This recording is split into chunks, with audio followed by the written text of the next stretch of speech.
Chapter 1784. Lan Su? You mean Lan Su, the first guardian of the sorcerer goddess in our ancestors' records? The daughter of the sorcerer tribe's sorcerer goddess, who is second only to the sorcerer goddess in Yulong mainland? Just as Lan Su finished speaking, Master Mo and Master Zhu, who were standing beside Master Mo, exclaimed in shock. The sorcerer goddess was also a person who was recorded in great detail in the family records of these noble families' ancestors. When the sorcerer goddess was mentioned, Lan Su, as the first guardian of the sorcerer goddess, was also emphasized. It was true that the sorcerer goddess was the pinnacle of existence in Yulong mainland. As the first guardian of the sorcerer goddess, Lan Su's position was also top-notch in Yulong mainland. What? Our ancestors migrated from Yulong mainland hundreds and thousands of years ago, and we've never seen anyone from Yulong mainland until now. Why are there so many of them here now? And they're all the legendary figures in Yulong mainland. The Mo family head, who had been shouting at Lan Su and trying to use his loud voice to suppress Lan Su, narrowed his eyes at this moment. He suddenly became timid and didn't even dare to speak loudly. Lan Su, Gu Nianji, and Qingyu walked toward Yunjian after getting people to surround the scene. Then, under everyone's watchful eyes, Lan Su and Gu Nianji bowed to Yunjian the way Yulong mainland greeted the sorcerer goddess. Sorcerer goddess? Yunjian raised a brow. Since she had been wearing a mask since the beginning, everyone could only see her slim and well-proportioned figure, but not her face. Yunjian had openly exposed her identity today, because she was wearing a mask. With so many people present, it was impossible for two students from aristocratic schools to use a 3-hour amnesia serum. The cost was high. If everyone were to use it, Qingyu would probably chase her all over the streets. Clean up the scene. Take care of all the noble families who have harmed people with the Lan family as the leader. Yulong mainland doesn't need these noble families who have harmed people. Yunjian's voice, which was as beautiful as the sounds of nature, rang out and spread to every corner of the place. Hearing this, all the people who were in cahoots with the Lan family were paralyzed. It's over. Not only was the Lan family finished, all the other aristocratic families were finished as well. Yes. Lan Su, Gu Nianji, and Qingyu acknowledged the order and nodded at Yunjian. Yunjian handed the task of dealing with these aristocratic families to Lan Su and the other two. At that moment, Yunjian turned her head slightly and looked sideways at the girl from the shaman tribe. She moved her red lips and said to her, "Which elder of the shaman tribe are you a descendant of? Name?" Most of the girls in the sorcerer tribe were descendants of the sorcerer tribe elders. "I am Elder Wu Qing's granddaughter. My name is Wu Lin." The young witch girl, who was covered in wounds, bowed to Yunjian and said, "All right, you can return to Yulong mainland now." Yunjian said to Wu Lin, "Thank you, sorcerer goddess. I was accidentally brought to Earth. I didn't expect to be caught by them. Not only did they beat me, they even forced me to tell them the way to Yulong mainland. I didn't even tell them." Wu Lin looked up at Yunjian and said proudly. She was proud because she did not betray the shaman tribe out of fear. She did not betray the sorcerer goddess either. After sending Wu Lin off, the ball was almost over. Yunjian did not remove her mask halfway through.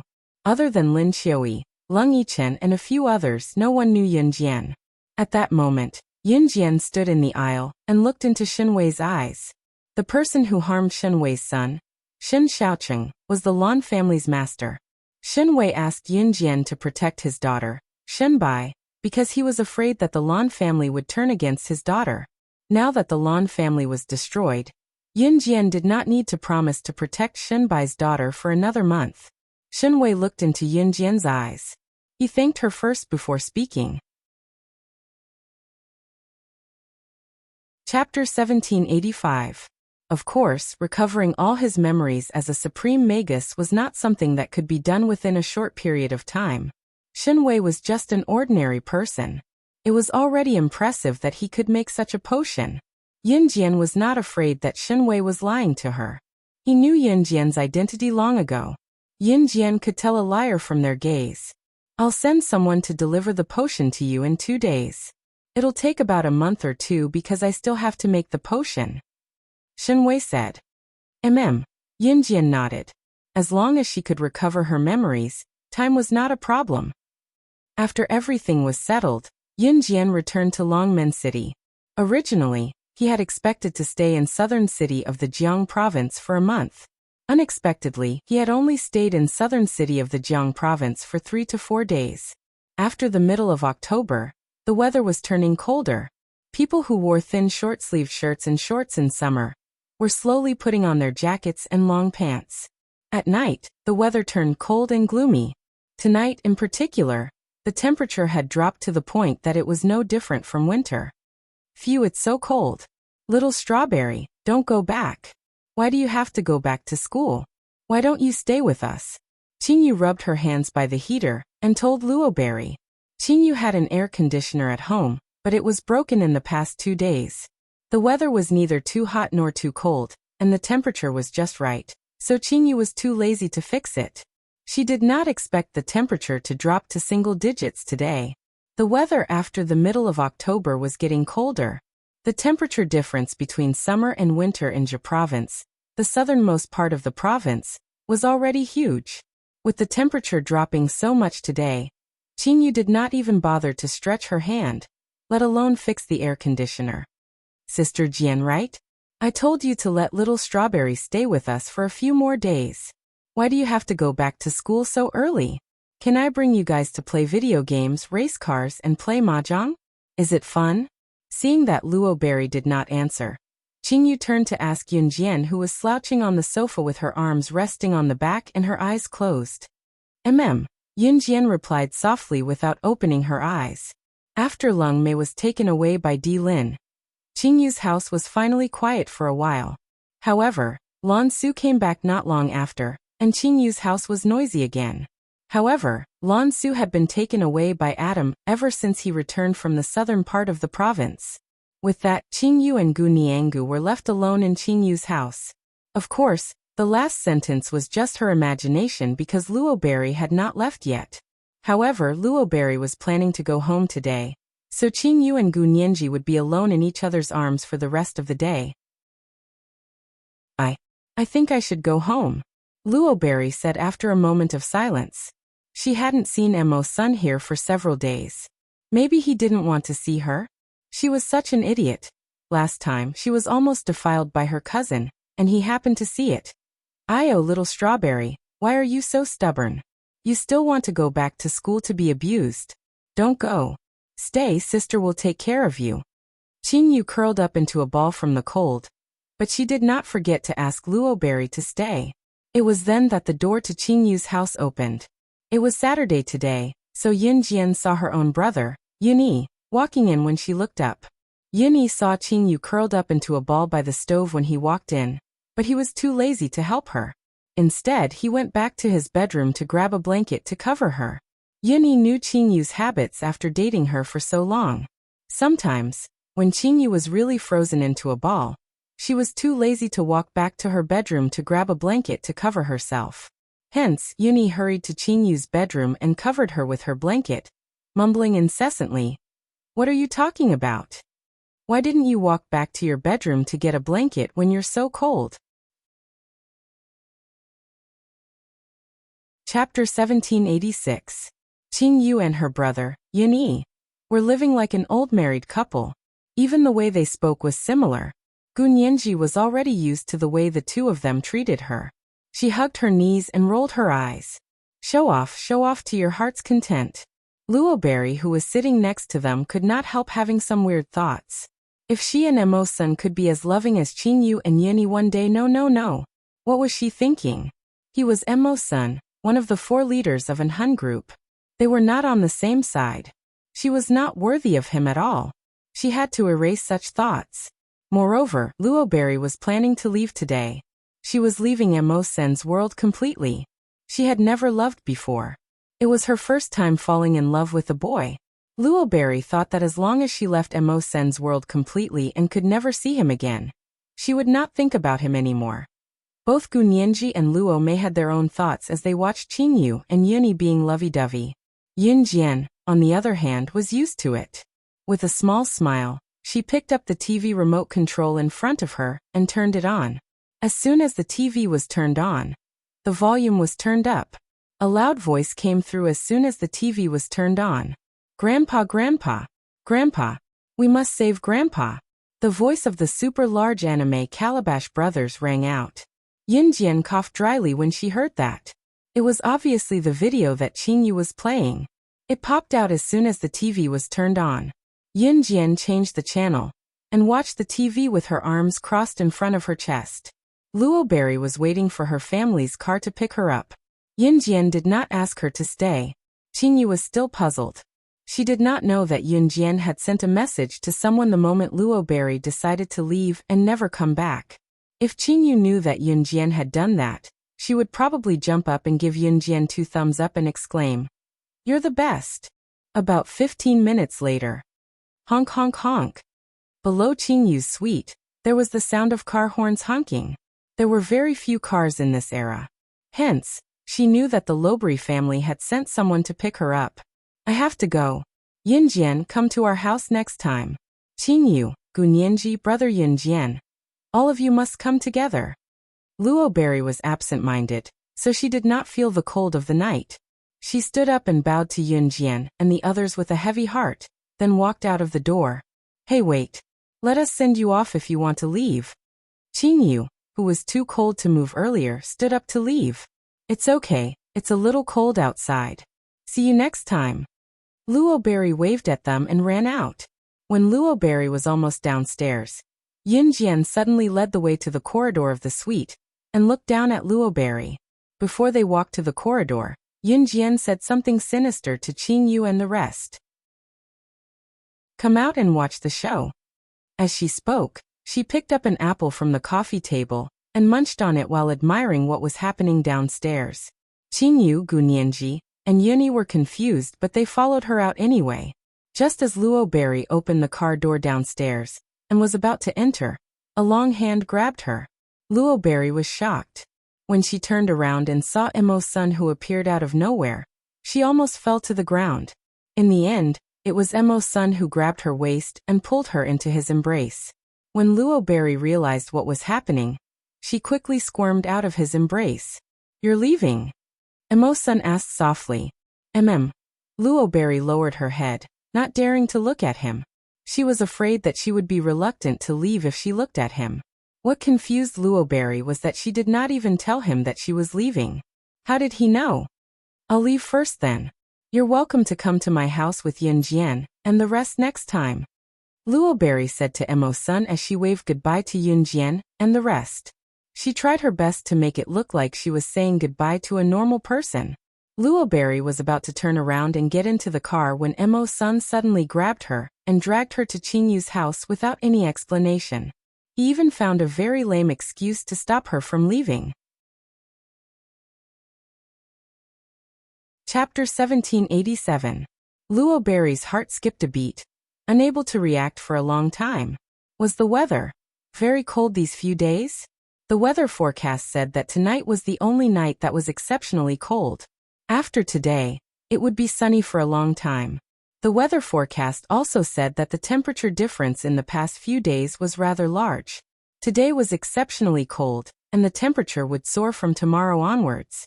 She had to be careful to prevent heatstroke when she went out during the day. Standing by the corridor upstairs, Yunjian munched on her apple, enjoying the view as she watched what was happening downstairs. Qingyu, Yuni, and Gunyanji's lips twitched as they almost spat out. "So you're such a person." They saw Emo's son grabbing Luoberry's hand and taking 2 steps toward the staircase before turning to the car that came to fetch Luoberry home. He said something to the driver. Yunjian and the rest then saw the car driver start the engine and leave after hearing what Emo's son said. Not long after, Emo's son pulled Luoberry into Qingyu's house.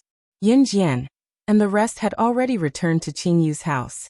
Yunjian sat on the sofa and watched Luoberry being pulled back by Emo's senator. She smiled and said to Luoberry, "Welcome back." Luoberry was still unaware of the situation. She was stunned before replying to Yunjian. Luoberry turned to look at Emo's son, satisfaction written all over her face. Although she did not know what was going on. Did Emo's son ask her to stay? He really did ask her to stay. While Luoberry's thoughts were still running wild, Yunjian had already looked down at her watch and got up to leave. Before she left, she turned to the rest and said, "I'll leave first. My friend is discharged. I'll go fetch her." With that, she strode out of Qingyu's house. Yunjian did not know what happened to Qingyu's house after that. She was on her way to Longmen City People's Hospital. Since she came back early, she could bring forward the matter of retrieving her mentor's letter that was delayed last time. However, Lan Su had been taken away by Adam recently. He said that he was going to bring Lan Su out for 2 days, so this matter was not urgent. The envelope would not run away either. Today was the day Chun Sini was discharged from the hospital after her accident. Although Chun Sini's brain had been closed, she could no longer do strenuous exercise like running for the rest of her life. This was the after effect. Today was the day that Chun Sini would be discharged from the hospital. She would be discharged at night. It was 7 o'clock in the evening. When Yunjian arrived at Longmen City People's Hospital, Zhang Xiaofeng and Ling Yichen were already standing at the entrance. Seeing Yunjian, Zhang Xiaofeng called Yunjian, "Master, has Sini been discharged?" Yunjian nodded and asked, "She's in the car over there. Uncle is handling the discharge procedures for Sini. Sini asked us to wait for you here." Zhang Xiaofeng and Ling Yichen smiled as they led Yunjian to the car Chun Sini was in. Jianjian. When Chun Sini saw Yunjian, she almost jumped out of the car and pounced on Yunjian, but Zhang Xiaofeng held her down and prevented Chun Sini from doing so. "Don't move. You've just been discharged," Zhang Xiaofeng told Chun Sini as he stood beside Chun Sini. "Okay." Chun Sini stuck her tongue out at Zhang Xiaofeng and told Yunjian, "Jianjian, my dad's sending me to my grandpa's house to rest for a few days tomorrow. Do you want to come with me for 2 days?" Yunjian had not been going to school recently, so Chun Sini had invited her. It was Chun Sini who looked at her with anticipation. Yunjian smiled and nodded. "Sure. Haha, master, I can go back to school in peace with you accompanying her. I've fallen behind in my homework these few days. It's so frustrating. Chun Sini, you have to compensate me when you're better," Zhang Xiaofeng told Yunjian when he saw that Chun Sini was recovering well these few days. He then turned to Chun Sini and began to bicker with Chun Sini like he used to. "Got it. Idiot." Chun Sini stuck her tongue out at Zhang Xiaofeng and made a face. Chapter 1788. Jianjian, I need to pack my things tomorrow. We can only leave for my grandpa's house at 5 in the afternoon tomorrow. My chauffeur will send us there. You can come to my house to look for me then. After joking with Zhang Xiaofeng, Chun Sini turned to stick her tongue out at Yunjian. Yunjian nodded. Chun Sini's father arrived after a while. It was Yunjian who had saved Chun Sini. Chun Sini's father thanked Yunjian and invited Yunjian to his house to play for a while and have dinner. Yunjian rejected both offers. After sending Chun Sini off, Yunjian went home first. Qinyiru must be at home now. Good Junjian would be home for the next few days, so Qinyiru had already set up dinner early. Just as she reached home, Yunjian's sensitive ears picked up a few gossipy murmurs beside her when she passed by a corner. It was not unusual for these gossipy women to gather at the intersection and murmur, but what caught Yunjian's attention was that the person they were murmuring about was Qinyiru. Yunjian raised a brow and leaned against the corner of the wall without showing herself, listening to the gossipy women's murmurs from the dark. Hey, do you guys know Good Junjian from our neighborhood? Didn't he marry a wife called Qinyiru not long ago? Of course. When they got married, it caused a stir in Longmen City, no, the entire Zhe province. I heard that the red carpet was laid from the bride's house to the groom's house. I've talked to this Qinyiru you guys are talking about. She's quite a nice person. What they said was just the gossipy women's murmurs. What came next was the main event. Yunjian narrowed her eyes at that. Then, the gossipy women suddenly huddled together, as if they were afraid that someone would overhear them. Their words spread like wildfire. Yunjian's hearing was good, so she heard everything clearly. Good Junjian is such a righteous man. He's usually very loving with his wife, Qinyiru, but his mistress is indecent. Did you guys know that a woman came to Good Junjian 2 days ago, saying that she was his university classmate? Now that she's divorced her husband, She's purely looking for Gu Junjian to catch up. As a woman, how can I not know what that woman is thinking? She was just thinking that Gu Junjian was rich now. Oh, he was rich, so she wanted to seduce him. You even pretended to be close to Qin Yiru and came here every day to freeload. What kind of woman to be a good woman to her to eat to? Qin Yiru of that family was kind and did not know what that woman was thinking. She's trying to seduce her husband. If this Gu Junjian was someone else, he would have probably gotten together with that woman right in front of her face. Luckily, Gu Junjian is a soldier and is an upright man. He's not seduced by that woman. But no one knows what a man is thinking. Who knows, maybe one day Gu Junjian will be seduced by that vixen. To be honest, if it were me, I would throw that woman out with a sweep of my hand. If she dares to appear in front of my man, I'll poke her **s. All these words came from the same gossipy woman. In the end, even the gossipy woman couldn't help but swear. Hidden in the dark, Yunjian's eyes glinted sharply. She hadn't been home for a few days, so she didn't know what was going on at home. Sometimes, the gossipy woman's words weren't just gossip. After getting the gist of the situation, Yunjian went home. The moment she opened the door, she was greeted by an unfamiliar woman instead of Qin Yiru. This woman had big breasts and a big butt, but she had a good figure. Although she was in her 40s and looked much uglier than Qin Yiru, she was younger than Qin Yiru. Chapter 1789. Gu Yunjian's family was rich now. Everyone in the neighborhood knew this. Back then, Gu Junjian and his wife, Qin Yiru, had a grand wedding. A red carpet had been laid out from the bride's house to the groom's house. More than 20 super sports cars had come to welcome the bride. Among them, there were even a few flagship limited edition sports cars. Just this alone was enough to make a group of neighbors envious to death. One had to know that the neighbors in Gu Yunjian's neighborhood were not poor. Gu Yunjian's house was a villa, and this was a villa forest. The neighbors in the neighborhood lived in villas, so naturally they were not poor. However, compared to Gu Junjian and Qin Yiru's wedding, the neighbors in the neighborhood could not compare at all. The woman standing in front of Yunjian was called Su Nina. The latter part of her name sounded like a foreigner's name. This was a name that Su Nina's parents gave her to show that she was an intellectual who had gone to university. Su Nina was Gu Yunjian's university classmate. As they lived in the same city, they usually interacted with each other, but not much. During their university days, Gu Junjian kept a low profile. Su Nina thought that Gu Yunjian's family was very poor. During their university days, Gu Junjian and Su Nina had outstanding looks. Therefore, it was inevitable that there would be some people who liked to play matchmaker or tease them to get together. Su Nina thought that Gu Yunjian's family was poor, so she refused to interact with Gu Junjian. Every time she accidentally bumped into Gu Junjian and was teased by the people around her, Su Nina would be filled with dissatisfaction. She would even fly into a rage. After that, the two of them never met again. Gu Junjian only heard that Su Nina later married a rich man. Her husband was a big boss in a city and was worth millions. In this era, millions were really rich. However, Su Nina was recently forced to get a divorce by her rich husband. She did not even get a single cent, and was chased out with her son. However, in front of outsiders, Su Nina still had to pretend that she was very rich and did not care about her reputation. When Su Nina came back, she occasionally heard that Gu Yunjian's family had become very rich. Moreover, Gu Junjian looked valiant and heroic, which was why Su Nina's heart was moved. Especially when she heard that when Gu Junjian and Qin Yiru got married, there were more than 20 super sports cars, including the red carpet from Qin Yiru's house to Gu Yunjian's house. Su Nina thought that Gu Junjian was the one who paid for all this. Gu Junjian had become so rich. Therefore, she quickly came to the door.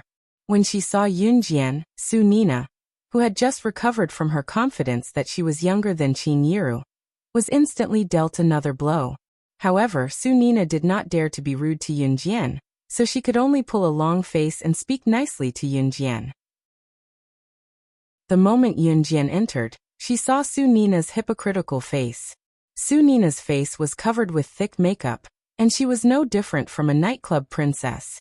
The perfume on her body could be smelled from more than 10 meters away. Seeing this, Yunjian frowned.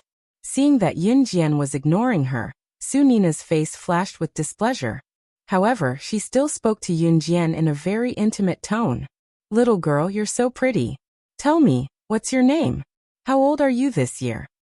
As she spoke, Su Nina turned sideways and waved at a 13 or 14-year-old boy. After the boy ran over, Su Nina blocked Yunjian at the door and did not let her in. It was as if she was the mistress of the house.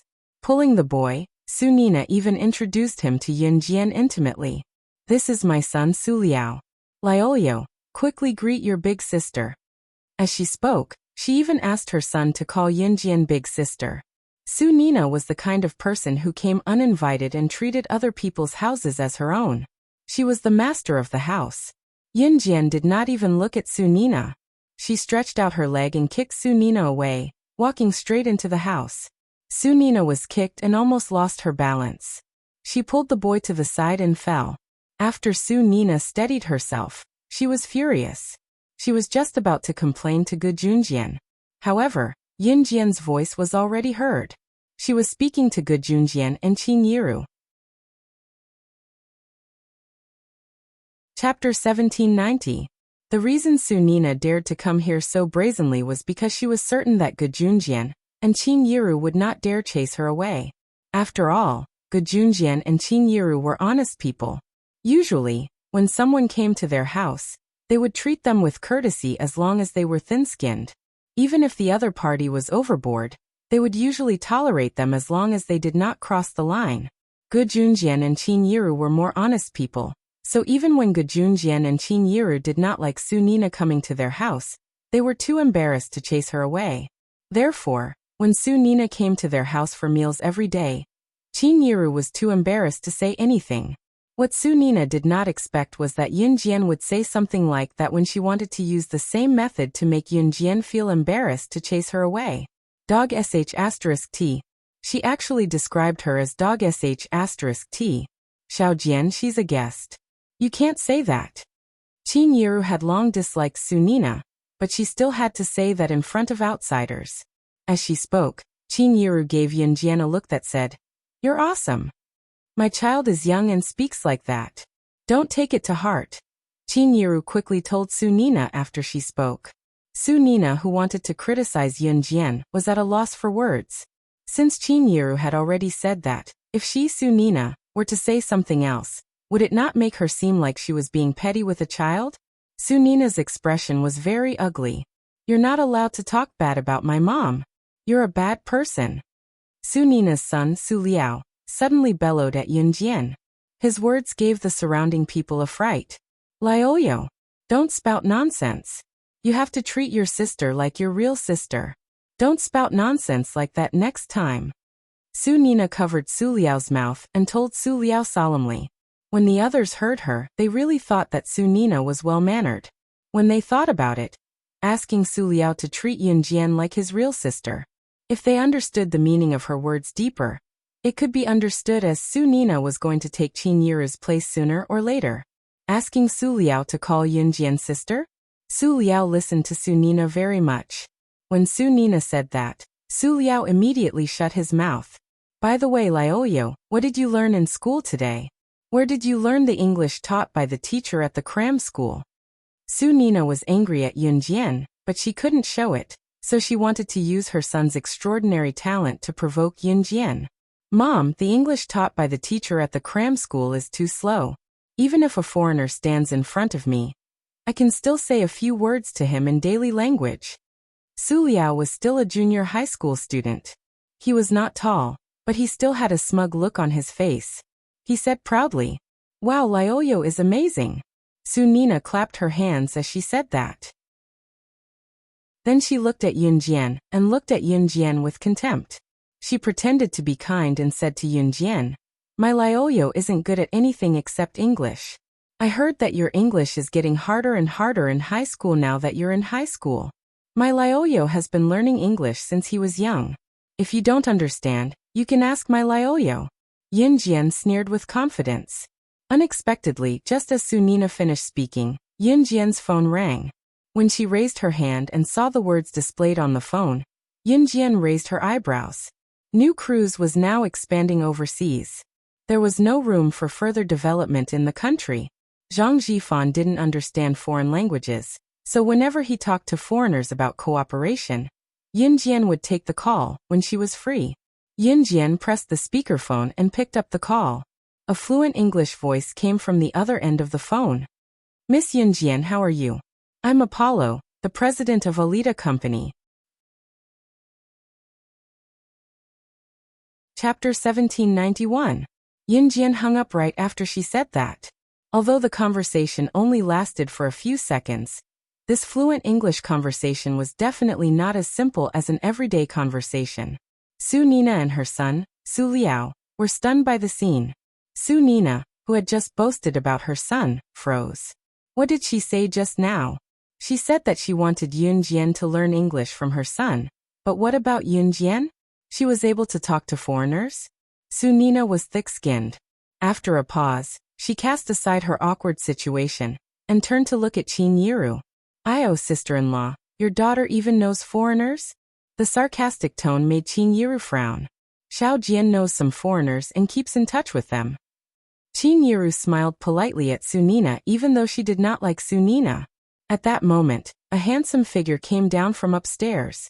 Upon closer look, it was Gu Junjian. Yunjian narrowed her eyes. Her mother, Qin Yiru, married Gu Junjian because Gu Junjian was a righteous man who would not have any contact with shady women.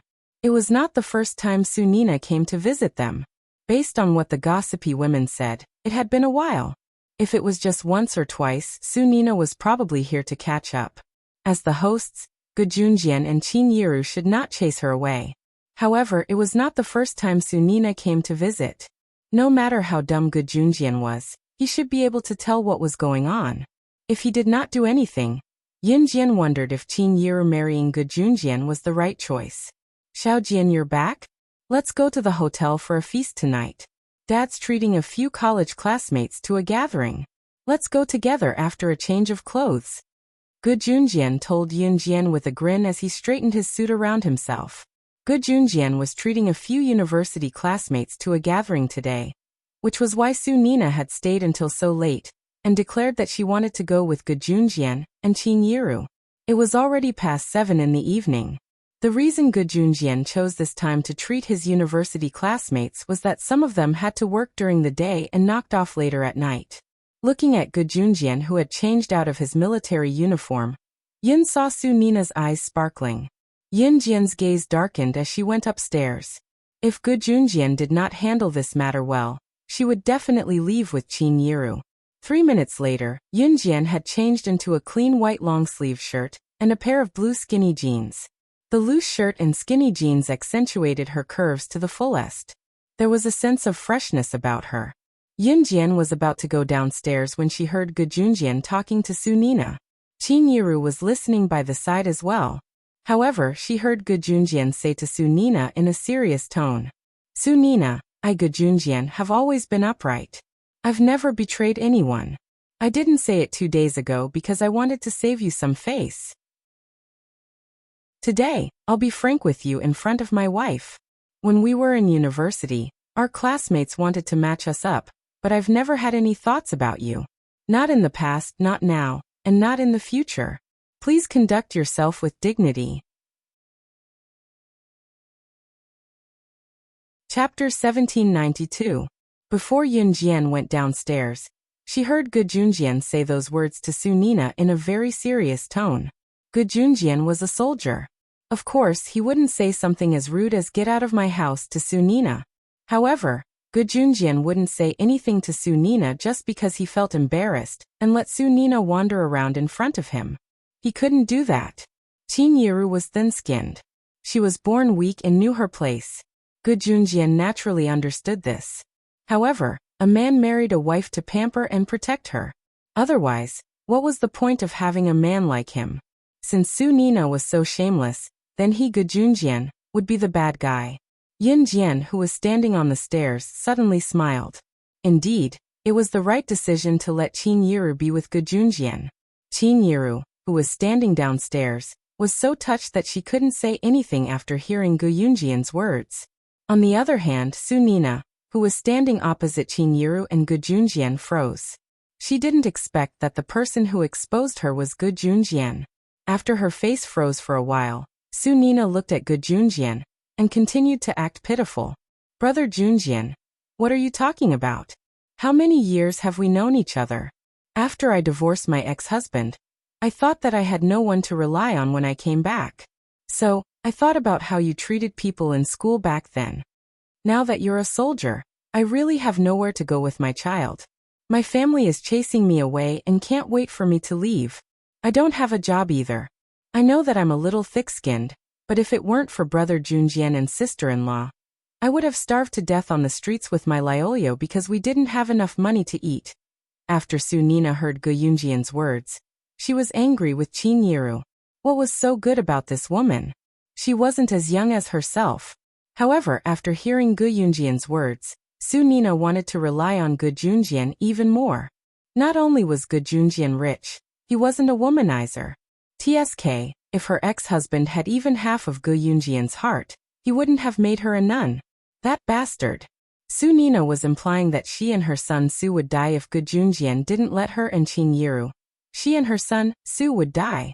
Gu Junjian frowned. This woman was really difficult to deal with. Just as Gu Junjian was about to speak again, Yunjian's voice came from upstairs, one step ahead of him. Then you can starve to death on the streets for me to see. If you can die, I'll be kind enough to donate money to bury your body. This voice suddenly rang out. It was a stark contrast to Su Nina's soft and weak voice, who was wiping her tears as if Qin Yiru and Gu Junjian had bullied her. Sometimes, if someone was shameless to you, why should you give them face?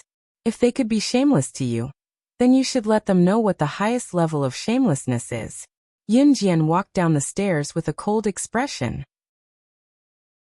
She enunciated each word and uttered words that made Su Nina's expression turn uglier. When Su Nina visited Gu Yunjian's house for the first time, she saw Qin Yiru. After chatting with Qin Yiru for a while, she knew that Qin Yiru was a soft and weak person. For such a person, even if she stole her man right in front of her, she could only cry in the dark, right? Therefore, when she heard that Qin Yiru had a son and a daughter, Su Nina's first thought was, Qin Yiru's son and daughter were the children of that coward ex-husband, so they probably weren't that powerful.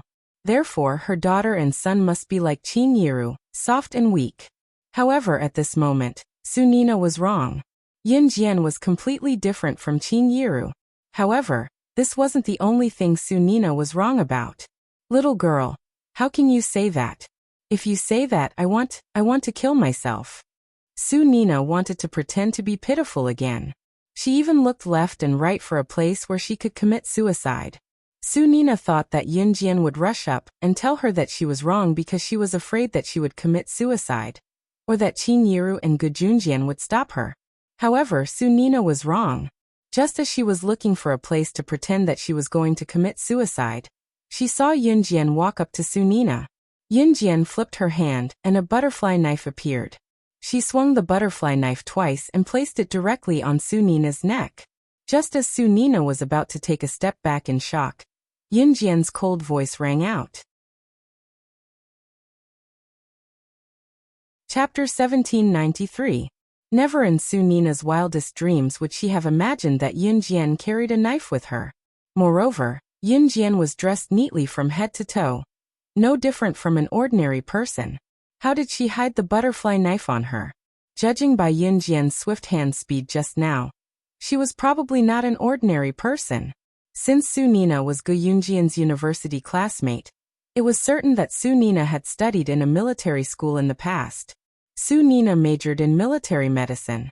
However, after she met her current ex-husband, she left with him and did not finish her studies. Having studied in a military school, Su Nina was well aware of how terrifying Yunjian's technique was when she took the knife and held it against her neck. Even the male students who studied in the military academy couldn't compare to her. Hence, Su Nina's legs went weak from fear. Unable to control herself, she knelt before Yunjian. When Su Nina's son, Su Liao, saw that his mother was held by Yunjian with a knife, he did not rush over. Instead, he tore away his mother's hand that was holding Su Nina, and ran a dozen meters to the side, hiding in a corner in fear. He dared not come forward to save his mother. Yin Jian smirked at what she saw. Gu Junjian kept quiet on purpose. It was only when Su Nina was pale and sweating that Gu Junjian held back his laughter, and pretended to reprimand Yun Jian like an elder. Alright, Xiao Jian, stop fooling around. I still have to treat a few university classmates to dinner later. It was obviously unrealistic to kill Su Nina. This was a lawful society after all. Gu Junjian could tell that Yun Jian was just scaring Su Nina. After all, a woman like Su Nina would probably come to his house again if he did not scare her. Hearing what Gu Junjian said, Yun Jian kept the butterfly knife with a smirk and kicked Su Nina's abdomen, sending Su Nina to the floor. For my dad's sake, I won't spend the money on a coffin. Yun Jian turned around nonchalantly, her long hair brushing Su Nina's face, stunning Su Nina for a long time. My daughter studies in the military school. She looks just like a boy. You've studied in the military school too, so you know that we soldiers have stronger hands. Haha, don't take it offense. Gu Junjian held Qin Yiru's hand, and stood more than 10 meters away from Su Nina, showing no intention of going over to help Su Nina. Moreover, he was holding Qin Yiru's hand. If Qin Yiru did not go over to help Su Nina would be too embarrassed to say anything. The back and forth had infuriated Su Nina so much that she was about to have a heart attack. In spite of it, Su Nina was at a loss for words. Even her son, Su Liao, had stayed far away just now. 20 minutes later, the group walked from Gu Yunjian's house to Xinjia Hotel. It had been 3 to 4 years since Xinjia Hotel opened in Longmen City. It was well received and popular. That was because Xinjia Hotel's taste buds were obvious from its name. It was geared toward the masses and tasted similar to the local dishes cooked by ordinary people in Longmen City. Big bosses liked to set up their gatherings here as well. Since it was not particularly expensive, people would usually treat them to a meal. Those who were more extravagant would set up their gatherings here as well. Xinjia Hotel's decor was quite nice.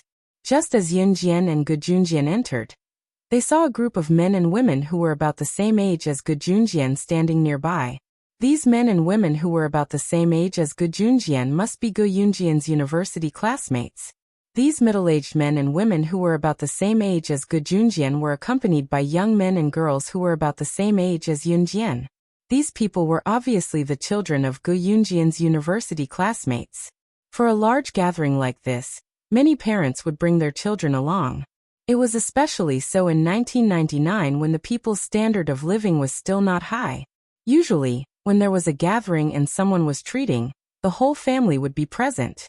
After all, meat was only a few times a year back then. It was unlike now where they could eat meat whenever they wanted. Were their families unable to survive? They would starve to death. As Gu Junjian was the one who was treating today, a large group of people were waiting outside. When they saw Gu Junjian, the large group of people crowded around him. Our officer Gu is here. Haha. Junjian, it's been a few years since we last met. How have you been? A big-bellied man rubbed his beer belly and asked Gu Junjian courteously. Chapter 1794. When everyone was seated around the 2 tables, the dishes were served. Gu Junjian ordered 2 tables of dishes.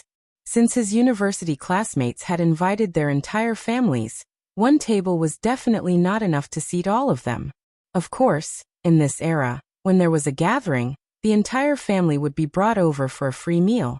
Gu Junjian had already expected this, so the dining table was naturally prepared in advance. There were only a few seats left.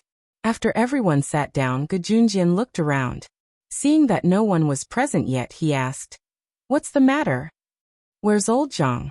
Why don't I see him?" Yin Jian was sitting next to Qin Yiru. She could feel that many women and young girls were staring at her with burning eyes. Old Zhang went to pick up his son from class. He'll be here in a while. The man with the beer belly who greeted Gu Junjian just now said to Gu Junjian.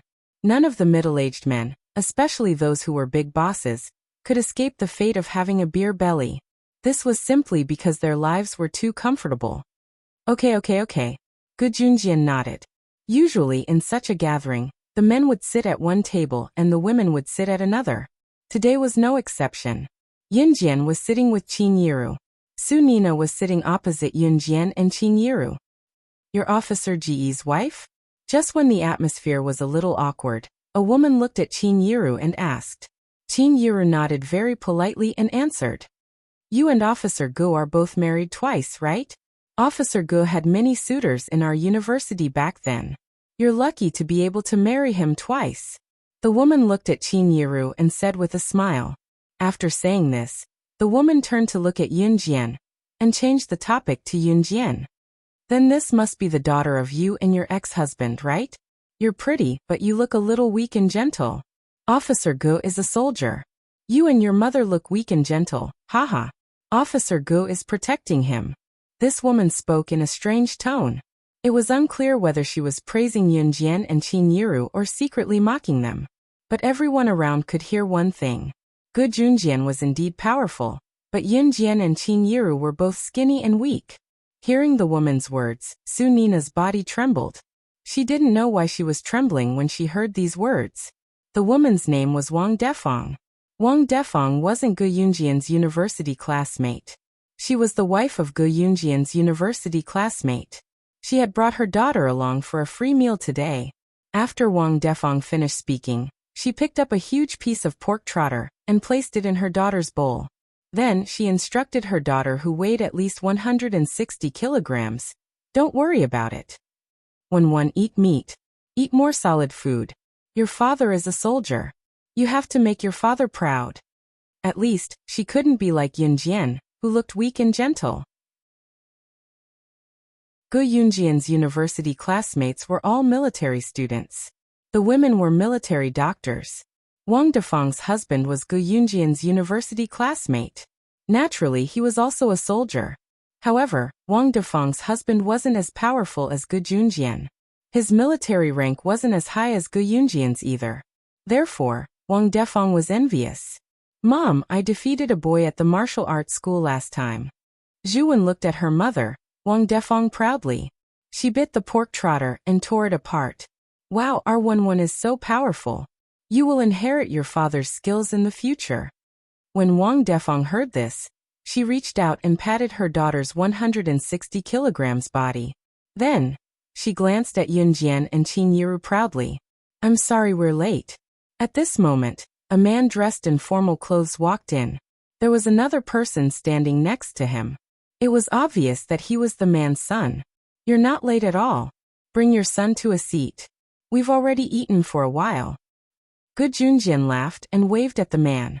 The man's son glanced around lazily. However, under everyone's gaze, it was as if he had suddenly seen an important person. He walked towards Yunjian and shouted, Grandmaster! Grandmaster, you're here! The man's son was none other than Zhang Xiaofeng's disciple Zhang Jian. He was the silly fatty nicknamed Little Fatty. Chapter 1795. Zhang Xiaofeng had been hanging around Yunjian recently, but Yunjian had not seen Zhang Xiaofeng's disciple, Zhang Jian, for a long time. Zhang Jian was Zhang Xiaofeng's disciple, and also the little fatty in Yunjian's junior high class. He had a dispute with Zhang Xiaofeng in the beginning, but after being defeated by Zhang Xiaofeng, he turned around and became Zhang Xiaofeng's disciple. Zhang Jian had been studying in another province and it was rare for him to come back, so it had been a long time since he met Zhang Xiaofeng and Yunjian. He came today reluctantly, intending to meet up with Yunjian and Zhang Xiaofeng, but did not expect to be dragged to such a meal by his father. However, Zhang Jian did not expect to see his grandmaster here. Therefore, Zhang Jian's dissatisfaction was suddenly filled up, and he skipped to Yunjian in front of everyone. What's going on? Even Zhang Jian's father was dumbfounded. Not to mention Wang Defang, who had called Yunjian weak. Wang Defang was completely stunned. Dad, this is the person I told you about the last time, my grandmaster. My master's master. Team Monarch slashing God. My grandmaster is amazing. Zhang Jian turned to introduce Yunjian to his father in front of everyone. With this introduction, the surrounding people were shocked silly. Gu Yunjian's university classmates were all military graduates. The men were mostly soldiers while the women were military doctors. Team Monarchs slashing God. Most of them had heard of this title before. What? She's Team Monarchs slashing God. Junjian, oh Junjian. Your daughter is Team Monarchs slashing God. This sounds too awesome. A man stood up from his seat in shock and looked at Yunjian. He walked over and put his arm around Gu Yunjian's shoulder as he exclaimed. The cheers of Gu Junjian and the other university students could be heard all around. Seeing this, Wang Defeng, Zhu Wen, and the shameless Su Nina blinked. They weren't very surprised, but they were still shocked. Wang Defeng and Zhu Wen did not even know what Team Monarch was. This storm passed very quickly. During the meal, everyone ate with their own thoughts. Among them, Wang Defeng and Zhu Wen's expressions were particularly bad, and so was Su Nina. The new residence was located in Nanlin Road, a relatively remote area of Longmen City. Although there were shops around, the wide road was deserted. It was a stark contrast to the bustling city center where people came and went. After paying the bill, Gu Junjian suddenly received a phone call when he walked out of the Xinjia Hotel. Old Gu, you said you're treating at the new residence 2 days ago. Are you still at Nanlin Road now? An anxious voice came from the other end of the phone. I'm here, Gu Junjian replied. Quick! There's an international criminal fleeing from Longmen City in a gray Bugatti Veyron from Nanlin Road. He killed a wealthy businessman in Longmen City. You must stop him. The troops will arrive at the intersection in 10 minutes. You just have to stop him for 10 minutes. An anxious voice came from the other end. Yunjian narrowed her eyes. Just as the people around them shuddered in fear when they heard the voice, she saw a familiar figure not far away. It was Qingyu. Qingyu walked to Yunjian in front of Wang Defeng, Zhu Wen, and the others before handing a piece of information to Yunjian. Sister Jian, an international criminal will pass by here later. 2 weeks ago, he stole a treasure from our organization. It's worth 5 billion yuan. Yunjian's squinted eyes relaxed when she heard that. The people around them were baffled by what Qingyu told Yunjian. Just as they were bewildered, Yunjian asked for a Beretta 92 FS pistol from Qingyu right in front of them, and walked to Qingyu's sports car not far away, leaving her flowing hair behind. She turned to look at Qingyu in front of everyone, and opened the door with one foot in the sports car. She spoke to Qingyu with a cold expression like a cold-blooded killer. You're right. Chapter 1796. Qingyu did not mention what treasure the international criminal had stolen from the kosher mercenaries, but she emphasized 5 billion. It was not appropriate to mention the treasure in front of everyone, as it would cause a commotion. The treasure was a necklace named Eternal. The material of the necklace was unique as it was made of pure natural crystals. After processing, it was made into a necklace that was priceless in the market. It was not an exaggeration to say that the necklace could nourish one's body and mind when worn. It could also prevent some illnesses, and even prolong one's life. It was especially suitable for middle-aged people to wear, and Yunjian had planned to give it to Qin Yiru. The international criminal did not have the ability to steal the necklace named Eternal from the kosher mercenaries. Yunjian had sent the Eternal necklace to the factory for the most precise processing. The necklace itself was very valuable, and if anyone saw it, it would attract a lot of people to fight for it. It might even bring danger to Qin Yiru's life if it was given to Qin Yiru. Therefore, Yunjian had sent the necklace for processing. After the processing, the necklace looked no different from a normal necklace on the surface. However, they did not expect it to be stolen right after the processing was completed, and before it could be taken out of the factory. When Qingyu mentioned that the criminal had stolen the organization's treasure, and emphasized that it was worth 5 billion, she was indirectly telling Yunjian that the necklace for Qin Yiru had been stolen. The kosher mercenaries did not lack other treasures, and Yunjian did not need them. However, Yunjian had her eyes on this item, and had planned to give it to Qin Yiru. Naturally, she could not watch it be stolen by the international criminal. Yes, Qingyu nodded and walked over obediently. She walked around Yunjian to get into her sports car and started the engine. Just as Yunjian was about to turn around and sit in the front passenger seat, Gu Junjian came over in time. Sit in my car, I'll drive. My car is high, so I can take action after catching up to that car. It was easy for a sports car to chase after a car, but if one wanted to use a sniper rifle to snipe the tires of the car in front, the hit rate would be much higher. Gu Junjian got Yin Jian out of Qin Yu's sports car without hesitation. She retrieved a sniper rifle from Qin Yu's car and followed Gu Junjian to the jeep.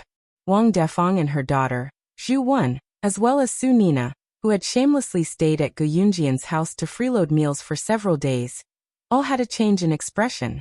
Junjian, we have to go on such a dangerous mission. How can we let you and your daughter be in danger? Gu Yunjian's university classmates were all soldiers. Naturally, they were very upright. They all rushed to Gu Yunjian's jeep. You, Officer Ji's daughter, why are you joining in the fun? Do you think that adults are not troublesome enough? This is not child's play. Are you trying to drag the adults down with you? Seeing that her husband was tagging along, she knew that this was dangerous. The other party was an international criminal. Wang Defang, who had called Yin Jian weak earlier, yelled at Yin Jian again.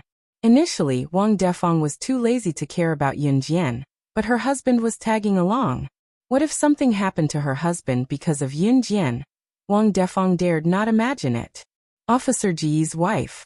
Your daughter's tagging along. Isn't she causing trouble for them? She hasn't graduated from the military school yet. Why is she in such a hurry to show off? Why doesn't she go to school to show off? Why must she join in the fun? Does she really think she's something? Wang Defang panicked when she saw that Yin Jian had gotten into the jeep. She turned to yell at Qin Yiru. Qin Yiru ignored Wang Defang and merely smiled. Qin Yiru knew about Yin Jian's identity, but she was thinking that it would be dangerous if her daughter did not tag along. Before Gu Junjian drove the car away, Yin Jian left Qin Yu a message. Chapter 1797.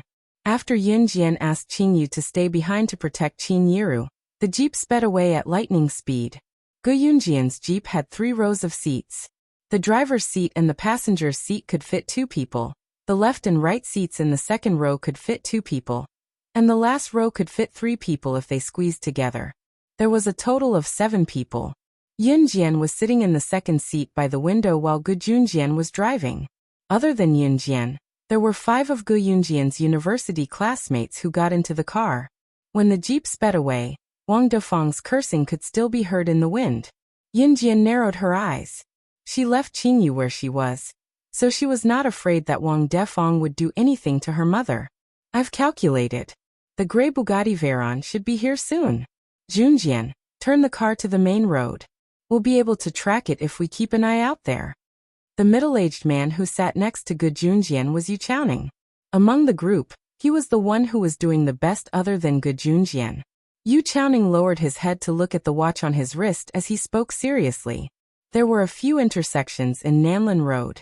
No one could guess which one the international criminal would escape from. If they missed the international criminal, Gu Yunjian's mission would be considered a failure. However, there was a main road in Nanlin Road. They would have to pass through that main road if they wanted to pass through these intersections. Yu Chaoning was amazing. He could calculate the time and roughly predict when the international criminal would arrive. He asked everyone to keep an eye out at the main road, so that they could chase after the car once it left. After Yu Chaoning finished his words, the people around him started searching. Super, you're really good at this. We'll depend on you to find the international criminal's gray Bugatti Veyron. Thank goodness you're here. Super, you're really a super. If this international criminal escapes from right under our noses today, do you still want our old faces? Gu Yunjian's university classmates chatted with each other as they searched for vehicles passing by. When going out on a mission, the scariest thing was not being able to find the target. To put it bluntly, if you can't even find your target, what kind of mission is this? Might as well go home and stay there. In any case, you won't even have the luck to meet the target. It was as if you suddenly wanted to go to the toilet or take a dump, but you couldn't even find a latrine. How could you find a latrine to take a dump? At this time, it was crucial to have someone with quick reflexes to lead everyone to the correct location to find the target. Just as everyone was looking for a target and praising Yu Chaoning to the extreme, A delicate female voice that was even more pleasant than a singer's rang out, startling everyone present. Drive the car to the third intersection. He will definitely pass by the third intersection. Even Yu Chaoning, who had a very accurate estimation, didn't dare to make a conclusion on which intersection on Nanlin Road the international criminal would take. Hence, he asked Ge Junjian to drive the car to the main intersection and wait there. No one present had any intention of looking down on Yun Jian. However, how could Yun Jian be so sure that the international criminal would escape from the third intersection? Why would he definitely pass by the third intersection? If we stop the car in the wrong direction, we'll miss him. If we stop the car at the main intersection, even if we discover that his car is further away from us, we can still chase after him. A middle-aged man looked around and asked Yun Jian in a serious tone. This was a mission. It wasn't child's play. He will definitely take the third intersection. Yun Jian pursed her lips and repeated. Chapter 1798. In response to Yun Jian's insistence, the man remained silent for 2 seconds and did not respond to her. Yun Jian was Team Monarch/God. She was not as simple as she looked. However, at that moment, time was money. If Yun Jian was wrong, she would be letting an international fugitive escape. She couldn't bear the consequences of her actions. What should we do? Should we listen to her? An honest-looking man sitting in the last row paused for 2 seconds before asking. No. This mission is not a game. We'd rather chase after the grey Bugatti Veyron than take the risk. Moreover, the third intersection is quite a distance away from where we are now. Who's going to bear the responsibility if we make a mistake? I know you're Team Monarchs/God and I don't mean to belittle you. But at this juncture, we can't afford to make any mistakes.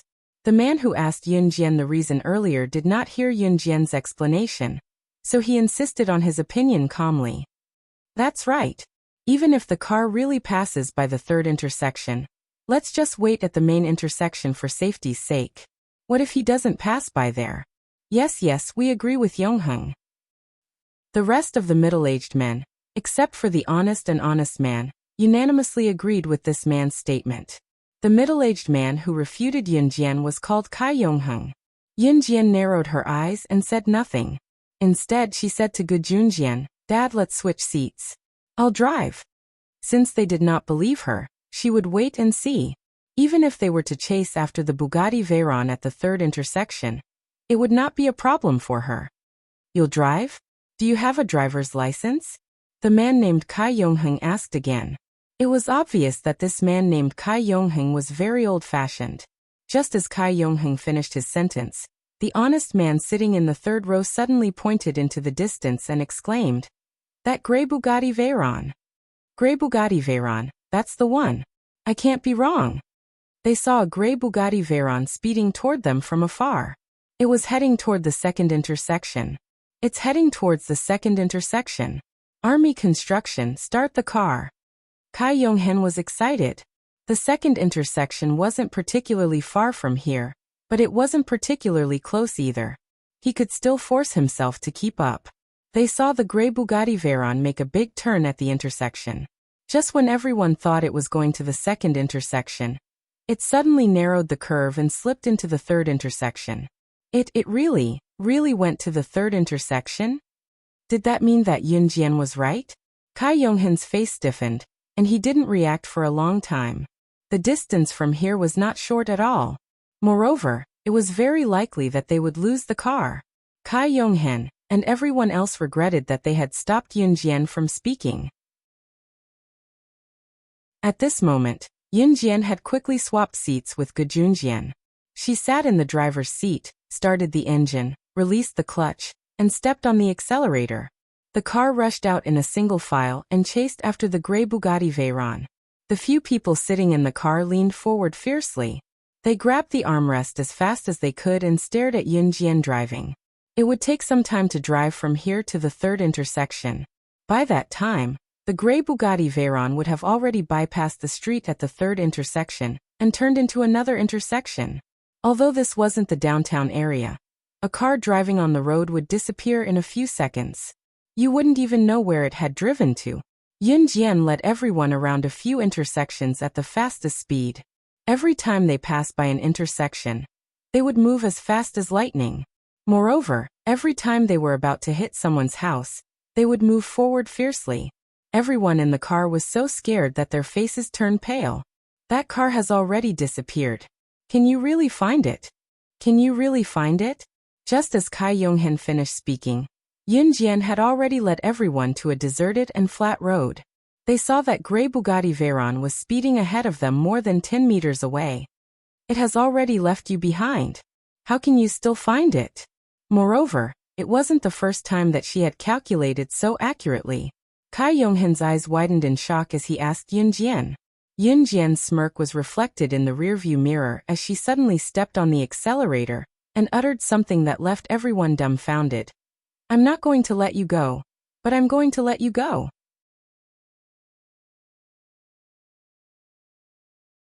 Chapter 1799. There was a certain degree of arrogance in Yun Jian's words, but it made everyone gasp at her words. If Yun Jian had said that earlier, they would have thought that she was boasting. However, judging from the accuracy of Yun Jian's guess, including how she drove the jeep at lightning speed to catch up with the gray Bugatti Veyron that they had lost, everyone believed Yun Jian completely. Since she dared to say such words, she definitely had the confidence to back it up. Team Monarch's slashing god was no ordinary person. They had thought of it before, but never had they expected Yun Jian to be so capable. This ability made everyone at the scene go crazy. While they were still in shock, Yun Jian gestured to Gu Junjian. As the jeep drove, she switched seats with Gu Junjian. Hold the steering wheel tight and don't let go of the accelerator. It's noticed that we're tailing it. The border of Longmen City isn't far away. If we leave Longmen City, the troops won't be able to make it here and your mission will be considered a failure. Yun Jian never called Gu Junjian dad when they were on a mission. Okay. Gu Junjian was very cooperative. What about you? Cai Yonghen, Yu Chaoning, and the others asked Yun Jian in unison when they saw that Yun Jian had arranged for Gu Junjian to drive. Yun Jian, who stood in front of them, smirked and said, "That's right. See the red Porsche sports car in front of the gray Bugatti Veyron?" Yun Jian asked. Cai Yonghen, Yu Chaoning, and the others turned to look ahead. In front of the gray Bugatti Veyron, a red Porsche sports car and the gray Bugatti Veyron were driving on the highway one after the other. The gray Bugatti Veyron was at the back. These two cars? Cai Yonghen was cut off by Yun Jian just as he spoke. The information was wrong. The international criminal you want to catch and the thing I want to take back are both in the red Porsche sports car in front of the gray Bugatti Veyron. The gray Bugatti Veyron in the back, if I'm not wrong, was just a cover from the beginning. The people sitting inside are at most the subordinates of the international criminal sitting in the red Porsche sports car. Yun Jian, on the other hand, was not in a hurry to make a move. It was not the right time yet. She returned to her original seat and spoke to the people around her. What's the meaning of this? The surrounding men all stared blankly at Yun Jian. What did that mean? Just when everyone thought that the person sitting in the gray Bugatti Veyron was the international criminal, Yun Jian suddenly said that the international criminal was not in the Bugatti Veyron, but in the red Porsche sports car. Just as everyone was puzzled, Yun Jian continued with a smile. Sniping the gray Bugatti Veyron with a sniper rifle won't work anymore.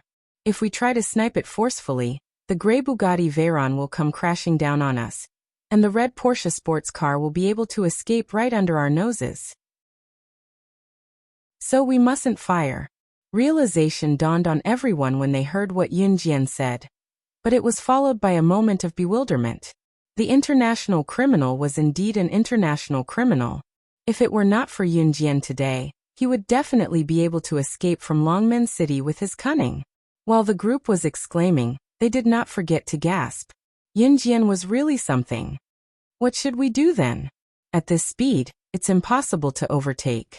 Are we going to keep chasing the red Porsche? Cai Yonghen asked with a frown. Those who kept shouting, "What should we do? What should we do?" were the most useless people. Chase after the gray Bugatti Veyron as fast as you can. Yun Jian suddenly told Gu Junjian with a frown. With Yun Jian's order, Gu Junjian stepped on the accelerator and chased after the gray Bugatti Veyron. Soon, the three cars were side by side, one after the other. The one at the front was the red Porsche. The second was the gray Bugatti Veyron. The third was Gu Yunjian's Jeep. Yunjian was in the third car while the international criminal was in the first car.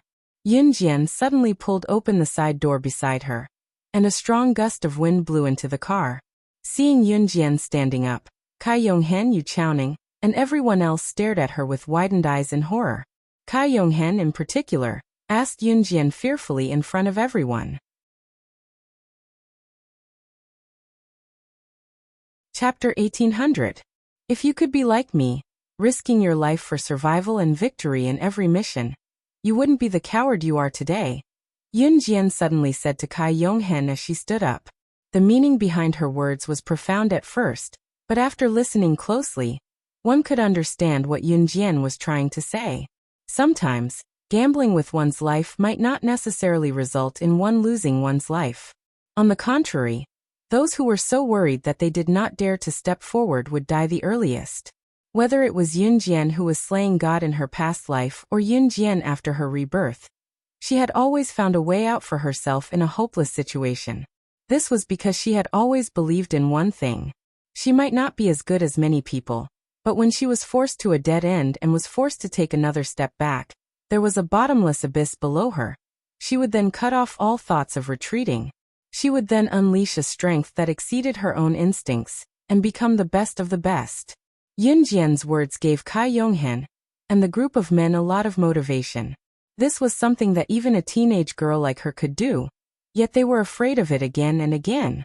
Just when Cai Yonghen, Yu Chaoning, and the rest were stunned by Yunjian's words, Yunjian had already grabbed the handrail in the car and jumped out of the car. Even if an ordinary person wanted to jump out of a car, they would prepare for half a day, just like how they would hesitate for half a day before jumping out of a long jump. However, Yunjian did not hesitate at all. She did not care if she succeeded or not. She grabbed the handrail and jumped out of the car. And at this moment, the scene that made everyone present so shocked that it was as if they had stopped breathing was the most exciting and blood-boiling scene that they had ever seen in their entire lives. They saw Yunjian, who had jumped out of the car, grab the handrail. Even though the car was speeding, she did a flip at the speed of 1 second, and threw herself onto the car roof. The people in the car did not even hear the sound from the car roof. However, they knew that Yunjian did not miss. That meant that Yunjian was definitely on the car roof. When an ordinary person jumped from one place to another, there would definitely be a loud bang. However, when Yunjian jumped onto the car roof, she controlled her strength so lightly that there was no sound at all. This scene caused everyone present to be so shocked that their faces turned pale. That was too amazing. What she did was not something that could be done by an ordinary person. However, that was not the most shocking part. In less than 3 seconds, a petite figure appeared in front of the driver's seat's glass.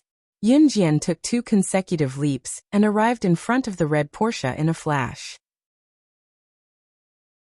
In the blink of an eye, she had jumped from the third car to the first car at a speed of more than 100 kilometers per hour, despite the fact that she had not been thrown out of the car at all.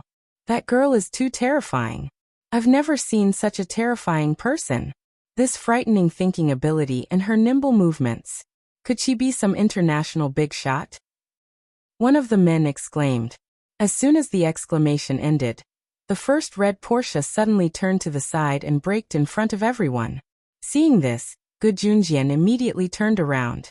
The gray Bugatti Veyron also stopped. When Gu Junjian stopped the car and everyone got out, they saw that Yunjian had already forced the red Porsche to stop.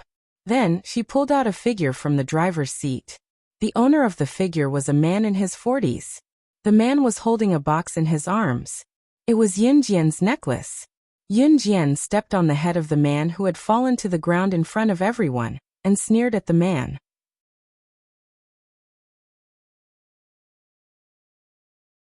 Chapter 1801. Yunjian had spoken in Portuguese instead of Mandarin. The people present had limited exposure to languages, so naturally, they could not understand what Yunjian was saying. However, the man who was being held down by Yunjian could understand. Since the man was an assassin, He must have been trained and learned many languages. Perhaps the man knew fewer languages than Yun Jian, but the Portuguese that Yun Jian used was definitely something that the man knew.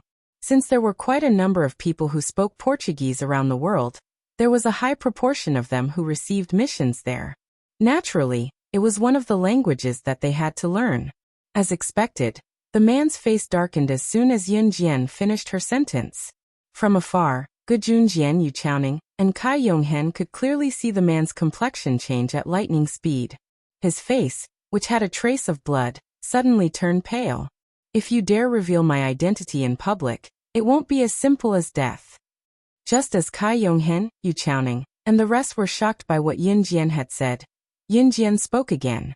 She continued speaking to the man in fluent Portuguese. Even if the man was caught by the police, he would definitely die as an international criminal. He must have known that as an international assassin or secret agent, there was only one outcome for being caught or failing a mission: death.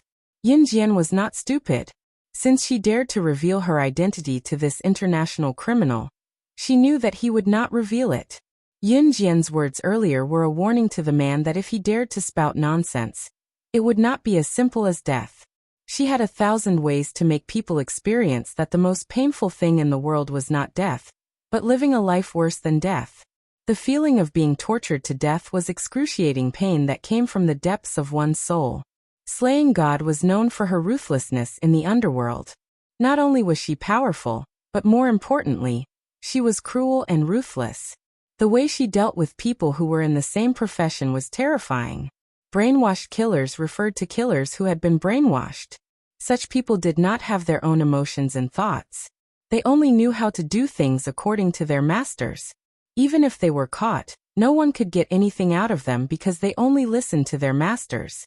However, the way Slaying God dealt with people back then had once made the brainwashed assassin, who was known to have the strongest willpower in the world, beg for death. In the end, he gave up the mastermind. Of course, the man believed that Yun Jian had the ability to capture him from the police and make him suffer a fate worse than death. A fate worse than death. Therefore, the man would rather be caught and executed by the police than reveal Yun Jian's identity. No one knew what Yun Jian said in the language of the country, but everyone could clearly see the man's body tremble slightly. As a grown man, his head was stepped on by Yun Jian. Not only did he not feel humiliated, but he was so scared that his whole body trembled. Whether it was Gu Junjian, Cai Yonghen, or Yu Chaoning, all of them were dumbfounded at this moment. It wasn't the first time they had caught such a felon. Not to mention that the man in front of them was an international felon. Even if it was an ordinary felon, when they were about to be caught by the police, they would take the last resort to ask for help to fight for a chance to escape. No one would want to give up hope of survival. But what did they see? Why was this international criminal, this man, running away so vigorously just now? He looked like he would rather die than submit. Now that Yun Jian was stepping on his head with her foot, he did not feel humiliated at all. Instead, he was trembling all over. Was he afraid of Yun Jian? Why?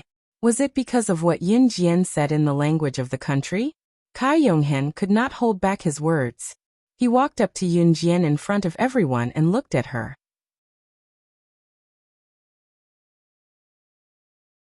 Chapter 1802. At this moment, Yun Jian's foot was still on the man's head. She lowered her head slightly and looked at the man coldly. When she heard Cai Yonghen's words, she raised her head slightly and glanced at Cai Yonghen and the people around him. Do you want to know what I said to him? Yun Jian narrowed her eyes and looked at Cai Yonghen with a strange smile. Cai Yonghen took a deep breath for no reason. He took a deep breath and nodded at Yun Jian. He was curious, not just curious. From when Yun Jian guessed which path the international criminal would take, to when they lost track of the international criminal, Yun Jian could still figure out every path the international criminal would take. Then she caught up with him and jumped out of the car. At this moment, she said something that made the international criminal so scared. Originally, Gu Yunjian's mission was to delay the international criminal for 10 minutes, and the military would immediately bring people over to arrest him. Even Cai Yonghen, Yu Chaoning, and the others were not confident that they could delay the international criminal for 10 minutes. However, Yunjian was good. The international criminal, a 2S international criminal, was as easy as killing an ant in her hands. Not only did she stop him, she even stepped on him like a cabbage. What was even more bizarre was that the other party did not even dare to say a word. Do you really want to know what I said to him just now? She stepped on the man's head and slid it twice like she was stepping on a soccer ball. Her long thighs were wrapped in a pair of black tights. She looked at Kai Yonghen again with a smirk and repeated what she said just now. Hearing Yunjian repeat what she said just now, Kai Yonghen and the people standing beside him were slightly stunned. However, Kai Yonghen still said, yes. However, before Kai Yonghen could finish his sentence, Yunjian's voice suddenly rang out. Her voice was crisp and clear. Get down. Yunjian's words came out of nowhere. Gu Junjian, Kai Yonghen, and the others were all stunned. Although they didn't know what Yunjian meant, they still bent down as fast as they could. Behind Gu Junjian and the others, the subordinate of the international criminal who had been driving the grey Bugatti Veyron earlier made a comeback. He held a Ruger P345 automatic pistol in his hand and fired a bullet at Yunjian's head. Gu Junjian and the rest stood opposite Yunjian. This international criminal's underling was standing in the dark. If Gu Junjian and the rest did not lie down, they would be accidentally injured. Yunjian. After she finished speaking, Gu Junjian and the rest quickly lay down. She dodged the bullet that was aimed at her head and kicked the international criminal towards Gu Junjian like a rubber ball. Suppress him. After she finished speaking, Yunjian pounced towards the international criminal's underling. Her speed was as fast as a cheetah. She was so fast that the naked eye couldn't see her clearly. Yunjian's conversation with Kai Yonghen earlier was to let the international criminal's underling, who was hiding in the dark, find the right opportunity to attack her, and then counterattack. Gu Yunjian's fighting ability was not to be underestimated.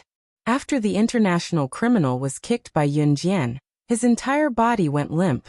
Gu Junjian pounced over and pinned the international criminal down. The international criminal did not even have time to react and escape. At this time, Kai Yonghen and the rest finally reacted and went to help Gu Junjian. However, their eyes suddenly caught a glimpse of Yunjian not far away. She was dashing towards the man who had tried to assassinate her. When the man saw Yunjian dashing towards him, he was frightened and fired a few more shots at Yunjian. Seeing this, Yunjian pounced on the ground and rolled twice on the ground. When she stood up, she was already close to the man. Even the veterans in the army couldn't compare to her in terms of skills. She killed decisively like a Grim Reaper. Kai Yonghen and the rest who were far away trembled. They saw that Yunjian had already snatched the gun from the man's hand and tied him up with his own jacket in a few moves. The moment the people from the army rushed over, this was the scene that they saw. A teenage girl was stepping on the man's back with one foot. The man's stomach was on the ground, and he was tied up by his own jacket. His struggle was futile. The girl's men from the army rushed to the scene. After lighting up the scene, they turned their heads and squinted their eyes to look over.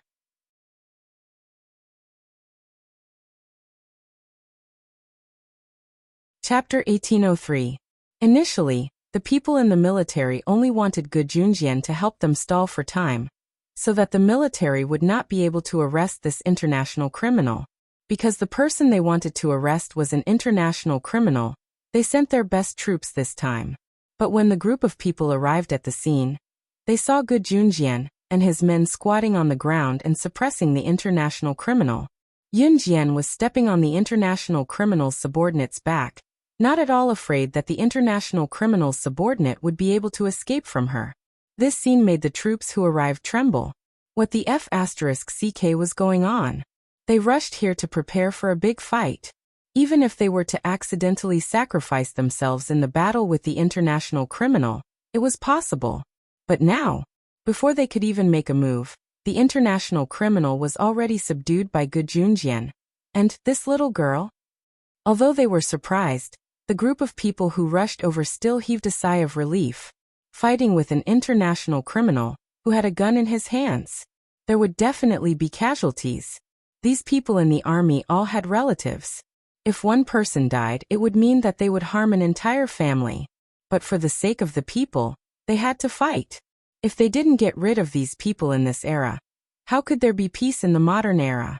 But what these people didn't expect was that Gu Junjian and his men actually managed to subdue the international criminal.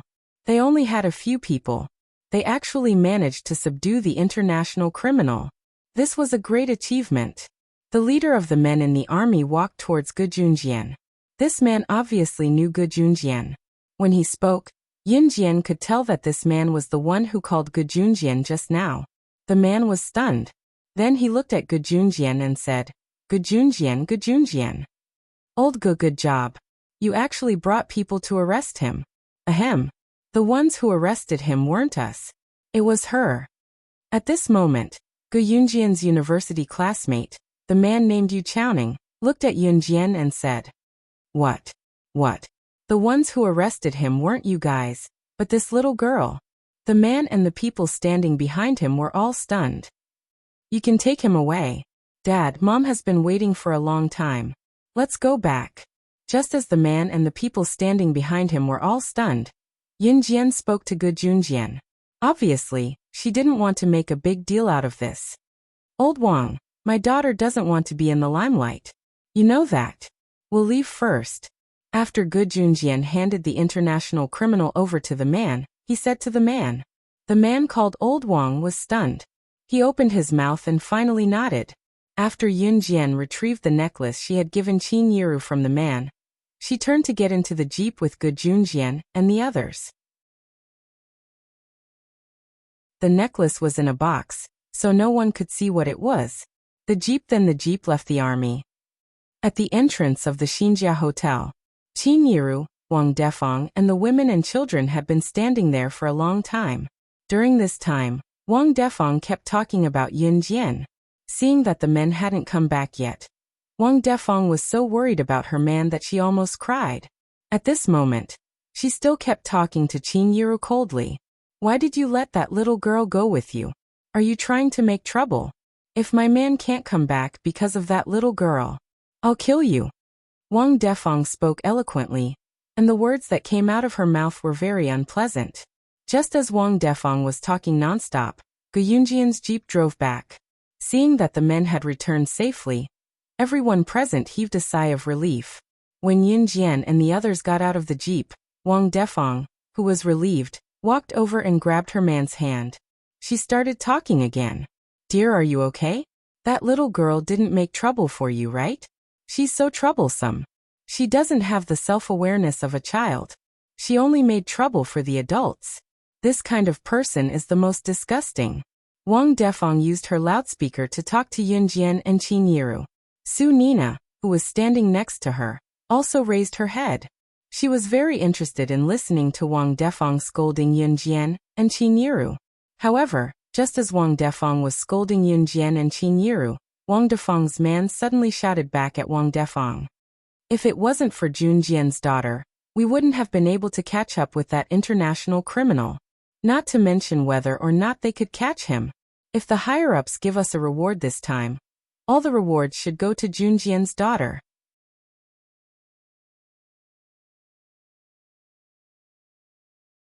Chapter 1804. Wang Defang was not wise, but Wang Defang's husband was still a very wise man. As a soldier, his thoughts were naturally not like Wang Defang's. Wang Defang opened her mouth, but in the end, she could not say anything. Her husband actually said that everything that happened just now was all thanks to Yun Jian. Without Yun Jian, they would not have been able to complete the mission. This explanation shocked Wang Defang so much that she was stunned. Then Su Nina, who was beside her, also trembled. Hey, you guys don't know, but that international criminal just now, what international criminal is that? Yun Jian's daughter just stepped on that international criminal's head. And that international criminal was so scared that he was trembling all over. Now that the incident had passed, Gu Yunjian's university classmate used a storytelling tone to narrate what happened just now. I'll say, even if Yunjian's daughter just exploded that international criminal's head, that international criminal did not dare to say a word. Yunjian's daughter is simply too amazing. Haha. Gu Yunjian's university classmate was getting more and more excited as he spoke. But what he said scared Wang Defang and Su Nina so much that their faces turned pale. Especially when he said that she exploded that international criminal's head. Su Nina looked deeply at Yun Jian, and her face turned pale. Su Nina had been staying at Gu Yunjian's house for the past few days to freeload, and she was already shameless to the extreme.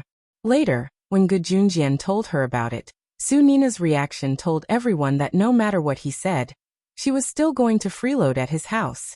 However, at this moment, Su Nina looked at Yun Jian, and her face turned pale. She was really scared. Who could tell her why Qin Yiru looked so easy to bully, but she actually had such a terrifying daughter? At this moment, Su Nina was hugging her son, Su Liao's head, but she was thinking in her heart. She would never go to Gu Yunjian's house again. It was too scary. Compared to her own life, going to Gu Yunjian's house was simply risking her life. Hence, Su Nina slipped away without anyone noticing, and she did not even say goodbye. When Yun Jian saw this, a cold smile formed on her face. Naturally, she knew what Su Nina was thinking. Once she was home, she took a shower and packed her luggage simply. Tomorrow, she was going to the countryside with Chen Sini. She was going to stay there for a period of time, so naturally, she had to bring some necessities. The moment she went to bed, she heard a text message notification sound from her phone. There was a text message from Huaxia's text message. Where are you going tomorrow? Go to bed, sleep early. She's text a text message, a text a reply. She replied to replies, text a reply to him, replied to reply, a reply to reply. Take a guess too. After sending the text message, Yun Jian turned off her phone and went to sleep. Ce did not send any more text messages because he knew that Yun Jian was about to fall asleep. The next day, when Yun Jian arrived at Chen Sini's house, she saw Zhang Xiaofeng helping Chen Sini to load her bags into her car. When he saw that Yun Jian was carrying a simple shoulder bag, he looked at Yun Jian and shouted, "Master!" Obviously, Zhang Xiaofeng was going to the countryside as well, and he had probably asked for leave from school. Chen Sini had already gotten into the car. She had just recovered, and it was not suitable for her to stand for too long. Now her head was leaning against the car. "Have you set off?" Yun Jian asked Zhang Xiaofeng as she spoke. "Master, we're waiting for one more person." Zhang Xiaofeng smiled wickedly at Yun Jian, as though he was betraying his master. Yun Jian glanced sideways at Zhang Xiaofeng. Just as she was wondering what Zhang Xiaofeng's expression meant, someone suddenly wrapped his arms around her waist, and a fresh, familiar scent wafted into her nose. It was him. Ce hugged Yun Jian intimately from behind. "Big brother Ce, you're here. Haha. I'll leave first. I'm going to look for Sini." Zhang Xiaofeng laughed as he glanced at Ce. Then he ran into the car like a wisp of smoke. He originally wanted to call Ce Grandmaster, since he was his master's husband.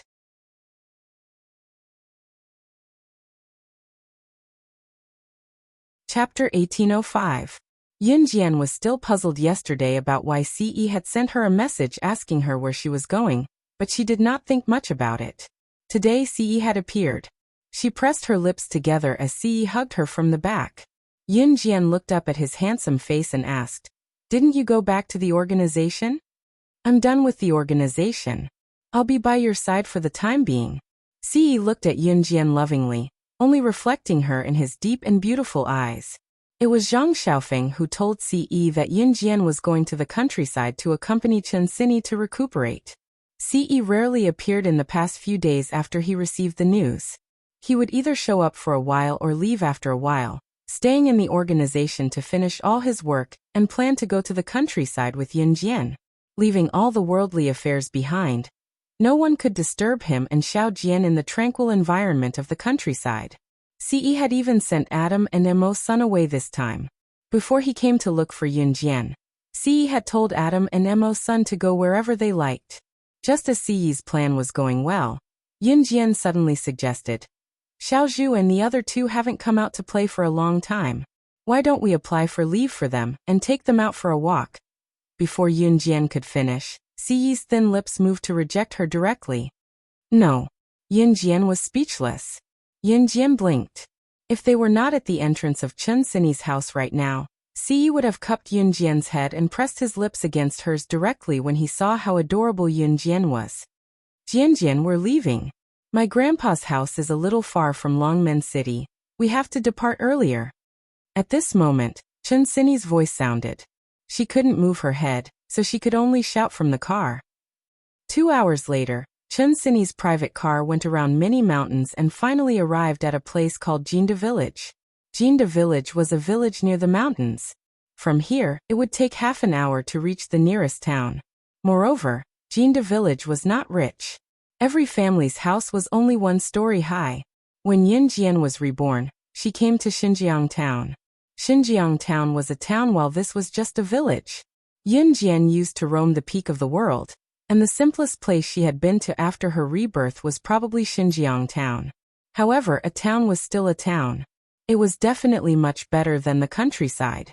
The people in Jinda Village were poor and there was no place to work. They had to go to town to work, but the daily trip to town was not enough to cover their salary. Therefore, the people here usually farmed for a living. Chen Xinyi's family was not poor. Her mother had asked her grandpa to leave Jinda Village more than once, but he refused to leave. Since her grandpa's wife, Chen Xinyi's grandmother, had passed away early, Chen Xinyi's grandfather and grandmother had been living in Jinda Village since they were children. From learning how to walk to running and jumping, getting to know each other, getting married and staying together for the rest of their lives. Chen Xinyi's grandmother had passed away early. Her grandpa did not leave because he did not want to leave the land where he had lived with his lover for the rest of his life. When one was gone, it was an obsession to stay with a hometown that had changed. Some people could stay with this obsession for the rest of their lives. We're here. This is the place. Chen Xinyi told Yunjian as she turned to look at Yunjian after getting off the car with Zhang Xiaofeng's help. The car was parked at the village entrance. After Yunjian and the rest alighted, the car drove back to Longmen City. It was already 7 in the evening when they left at 5. There was still a hint of afterglow lingering in the sky, looking beautiful.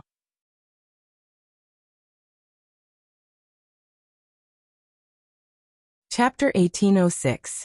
It was easy to find the first house at the entrance of the village. The houses here were all 1 story high and were not made of cement. Instead, they were made of mud and tiles.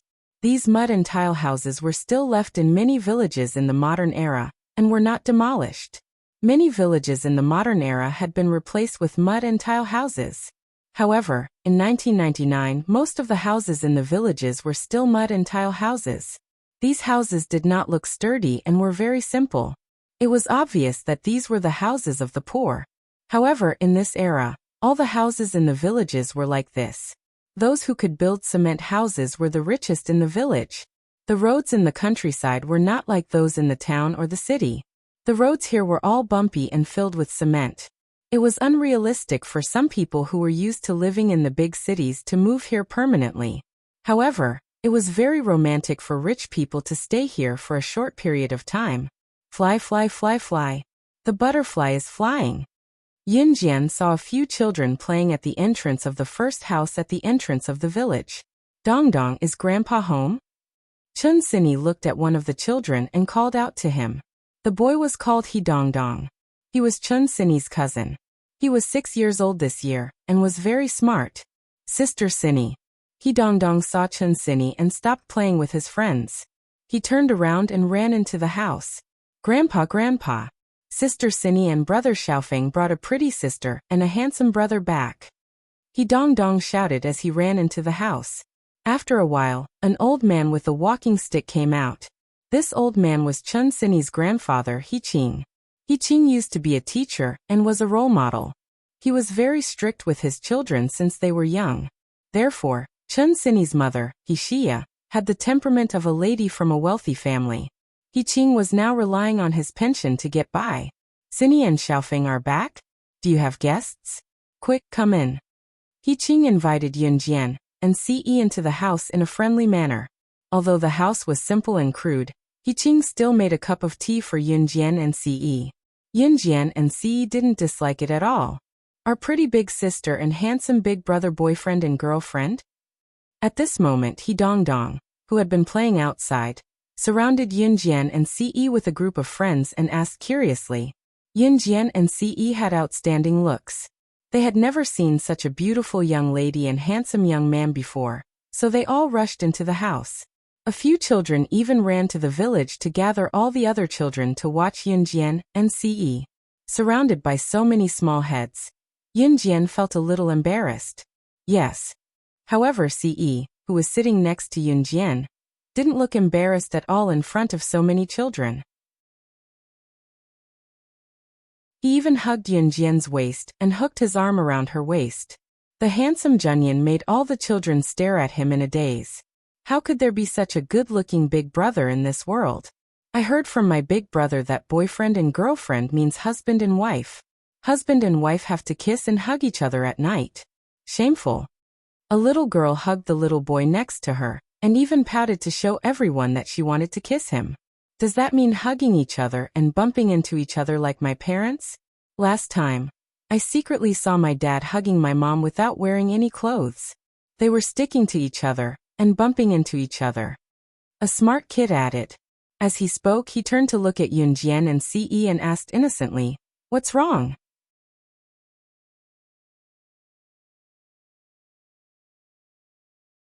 Chapter 1807. The child asked innocently. He even blinked his eyes when he asked the question. His small head cooperated with the other curious little heads beside him.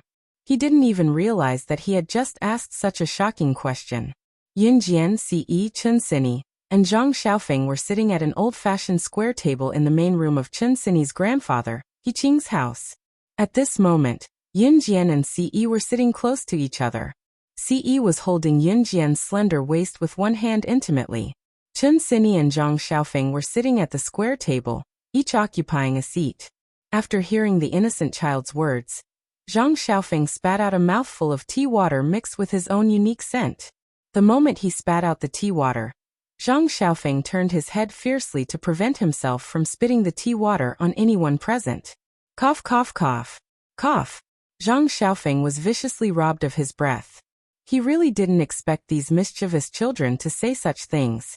What was worse was that these children were looking at Yunjian and Ce with expectant gazes, waiting for Yunjian and Ce's reply. This cough, cough, cough. I see that there is still some sunlight outside. Sini, you haven't been in the sun for a long time. Let me bring you out to experience it. Zhang Xiaofeng randomly came up with an excuse and walked over to Chun Sini to help her up before walking out. At this time, the sun had already set. Perhaps the sun set later in Jinda village and rose later in the morning, so at this time, there was still a trace of afterglow outside. Grandfather He Qing was personally cooking in the kitchen. He said that he wanted to properly entertain Yunjian and Ce, these two guests who came from afar. After Zhang Xiaofeng found an excuse to bring Chun Sini out of the house, there was only Ce and Yunjian left in the house, along with the rowdy kids who were asking questions without knowing the gravity of the situation. Seeing that Ce and Yunjian were silent, Ce sized up Yunjian with his pair of beautiful eyes that made everything around them pale in comparison. The child who asked the question earlier innocently asked again. Pretty sister, will handsome brother bump into each other? My mom said that only two people who love each other will do this. Doesn't handsome brother like pretty sister? After the child finished speaking, all the children looked at Yunjian and Ce curiously. Yunjian's face was flushed the moment the child spoke. Ce's lips curled into a wicked smile. From beginning to end, he didn't move his eyes away from Yunjian's body. Under the expectant gazes of the group of children, Ce withdrew his hand from Yunjian's slender waist and said with a gentle gaze, "Her entire body is mine. Every part of her body belongs to me, so, what do you think?" Ce didn't say it out loud. When the child asked such an innocent and bashful question, Ce and Yunjian reacted differently. Yunjian's face turned slightly red, and her cheeks even turned pink. On the other hand, Ce's initial reaction was to raise his handsome face. That devilishly handsome face of his really deserved a beating. Then will handsome brother and beautiful sister really bump into each other? The child opened his not-so-good-looking face and smiled. He seemed to be bored, so he asked another question. Idiot. Handsome brother means that he and pretty sister definitely won't stop at bumping into each other. At this moment, Chun Sini's cousin, He Dong Dong, added on mischievously. After he finished speaking, Yun Jian's face turned even redder. The surrounding children all giggled. The child was still unsatisfied. He looked at Ce and asked curiously, "Then will the handsome brother hug the beautiful sister while bumping into her, kissing and hugging at the same time? My parents will do that."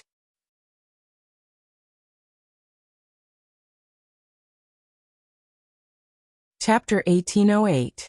Yun Jian felt like smacking Ce to death. He was probably the only person in the world who could say such things in front of a large group of children without blushing or skipping a beat. Most importantly, the group of children in front of him were all inexperienced children who did not know much about the world and were not scheming. They were all children who spoke without thinking. "What are you talking about?" Yun Jian nudged Ce with her elbow as she was pulled into Ce's embrace. To Ce, it sounded like she was being coquettish with him. Subconsciously, his lips curled upwards. Ce, who did not feel any pain from being nudged by Yun Jian, wished he could keep her in his arms for the rest of his life. He was willing to listen to her whining for the rest of his life, just like how she whined to him just now. He really wanted to devour her without leaving any bones behind, so that she could never leave his side. "Do you like children, Xiao Jian?"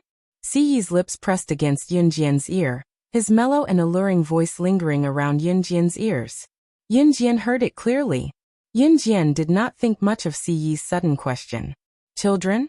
If one were to ask if Yun Jian liked children, one would have to look at the type of children they were. Why was that? Yun Jian liked children like her younger brother, Xiao Yunju, Duan Li, and Duanya, who were obedient and a little lively when necessary. However, if they were like the brats she had met in the past who were unreasonable, and took the lead to bully kids younger than them, if they were brats like that, she would not like them. Ce watched as Yun Jian's pretty face wore a thoughtful expression. As he watched, he could not help breaking into a grin. The group of children who stood around watching Yun Jian and Ce were like curious babies. They did not make a sound but kept looking at Yun Jian and Ce. "Does pretty sister like a kid like me? Not only can I recite the text, but I can also help my parents with the housework." A little boy confidently patted his chest and said to Yun Jian, Me too.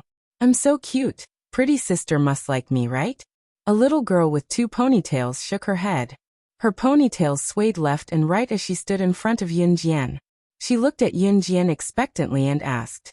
With this question, the surrounding children all rushed to ask Yun Jian if she liked them in front of Yun Jian. It was true that the children in the countryside were wild, but these children would not fight over this matter. They just argued verbally. "Pretty sister is my cousin's friend. Of course she likes me the most." At this time, He Dong Dong shook her little head and said confidently, "Pretty sister won't like you. I'm the cutest and prettiest sister. She must like someone like me the most." The little girl with 2 ponytails rushed to say. After saying this, the little girl blinked her eyes and looked at Yun Jian. She looked at Yun Jian with a pair of eyes that seemed to be able to speak. The sound of arguing in the house about which child Yun Jian liked the most could be heard at the door. Zhang Xiaofeng and Chun Sini sat on the bench at the door. Because Chun Sini's head hurt, Zhang Xiaofeng let Chun Sini lean her head on his shoulder. The cousins who usually bickered the most were the most harmonious at this time. If it was in the past, Zhang Xiaofeng would always tease Chun Sini. But recently, because Chun Sini's head hit the ground and she almost died, he was very careful even when supporting Chun Sini. They would still argue a little, but now it was Zhang Xiaofeng who was the weaker one. "Hey, good thing we came out. Those kids in the house are too scary." Hearing the noise coming from the house, Zhang Xiaofeng could not help but complain. Chun Sini leaned her head on Zhang Xiaofeng's shoulder and grinned. She was really happy that Yun Jian could be so happy. At this moment, a muffled male voice came from the house. That mellow and pleasant voice immediately stopped the quarreling children in the house. The words that came out of Ce's mouth were overbearing and arrogant, as if she was fighting over a lollipop with a child.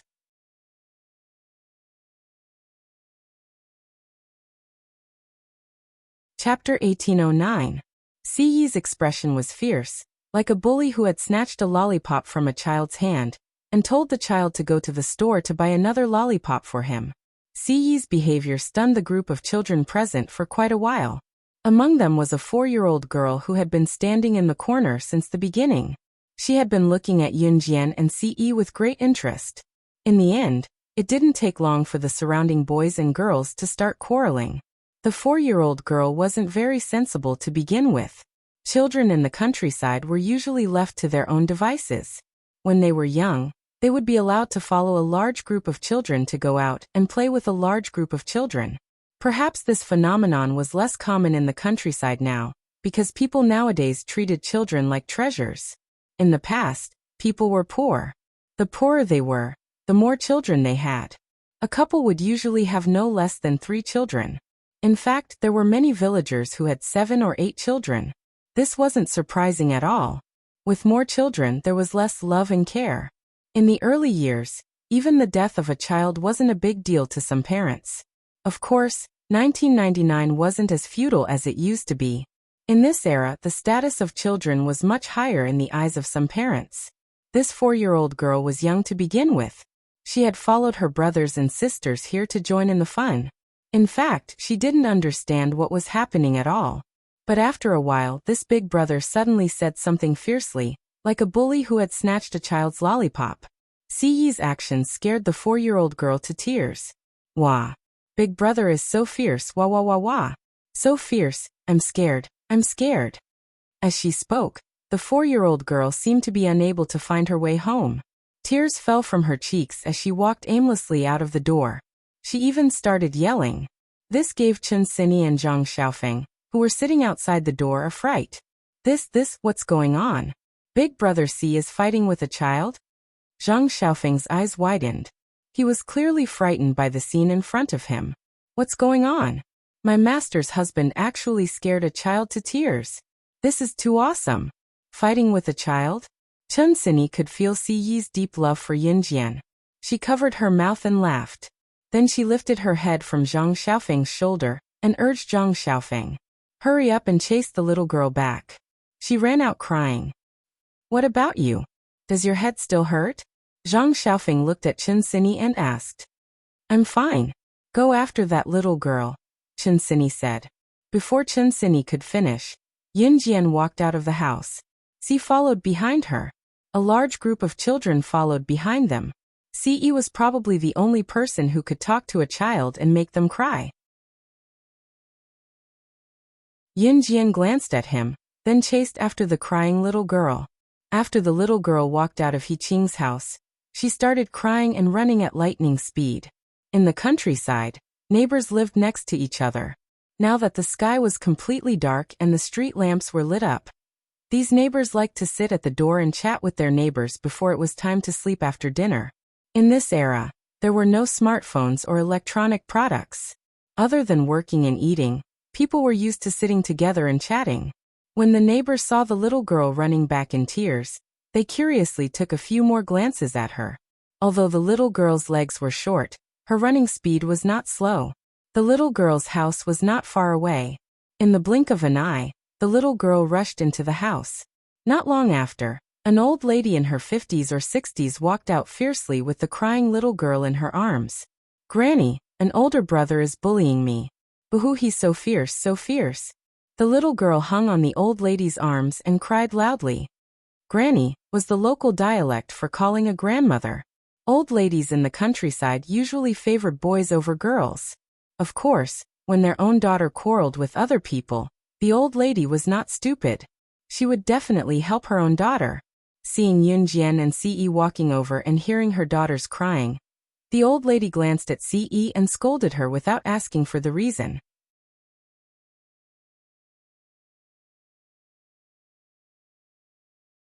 Chapter 1810. This little girl's grandmother's surname was Lu. Old woman Lu didn't ask for the reason before she started scolding Yunjian and Ce. This scolding made Yunjian, who had originally wanted to appease the little girl, raise her eyebrows slightly. Ce acted as if she didn't hear the old woman's scolding. Seeing that Yunjian and Ce actually ignored her scolding, old woman Lu originally only wanted to show her strength. After all, Yunjian and Ce were from the city. Old woman Lu said that she wasn't afraid that Yunjian and Ce were from the city, but since she said it, she was certain of one thing. Old woman Lu clearly distinguished between city dwellers and country dwellers. In old woman Lu's heart, it was her lifelong dream to be a city dweller. Even so, old woman Lu wasn't willing to show weakness in front of Yunjian and Ce. Old woman Lu, these two children just came to our country. Just now they accidentally spoke a little too loudly and made your child cry.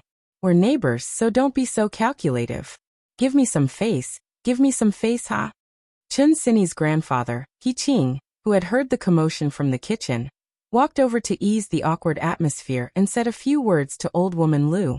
Seeing that He Qing was speaking up for Yunjian and Ce, old woman Lu glanced at Yunjian and Ce again, and didn't pursue the matter. He Qing, I'll still give you some face, but these two people from the city are too rude. They made my granddaughter cry the moment they arrived. If this happens again, it won't be so simple. As she spoke, old Madame Lu carried the little girl and turned to walk back into her house. Yunjian and Ce didn't say anything. To be honest, it was indeed Ce who had made the little girl cry. Although old Madame Lu's tone was disgusting, she had to be reasonable. She wasn't afraid of being scolded, and it wasn't like she would lose a piece of meat. However, what made Yunjian's mouth twitch was that just now, was he angry with a child because of her? Thinking of this, Yunjian's heart was filled with warmth. She ran out crying on her own. Ce saw that Yunjian was looking at him. He was afraid that Yunjian would be frightened by his fierce attitude and stay away from him, so he hurriedly explained. This was the first time that Yunjian had seen Ce like this. She lowered her head and couldn't help but snicker. How adorable! If Ce heard what Yunjian said in her heart, Ce would probably press her against the wall and kiss her for 3 days and 3 nights. When old woman Lu walked into the house, the surrounding neighbors who had curiously watched as the little girl rushed into the house and called her grandmother out to support her, turned to look at Yunjian and Ce. He Qing, are these your relatives? These two children are so handsome. An old lady sitting at the side smiled as she looked at He Qing. No. These two children are my granddaughter's friends. They came to the countryside to play, He Qing explained with a smile. Actually, the people in the countryside were quite kind. The old lady looked at Yunjian and Ce, then secretly glanced in the direction that old woman Lu had left. She then said to Yunjian and Ce, don't worry about the two of you. You two don't worry about that old hag. Old hag Lu is famous in our village for being a shrew. If anyone provokes her, it's like stepping on a dog's tail. Don't be afraid, Granny can protect you two here. The old lady really thought that Yunjian and Ce were being bullied, so she said this. The surrounding people thought that Yunjian and Ce were ordinary students. The only difference was that they were from the city. Thus, everyone started asking Yunjian and Ce questions. In the end, when they saw Ce holding Yunjian's little hand, the old lady sitting at the front leaned over to take a look and said, are the two of you a young couple? It's not strange for people in the city to be in a relationship at such a young age. When we were young, if a man and a woman were to be together, they would be spat at and scolded to death. The woman wouldn't even be able to get married.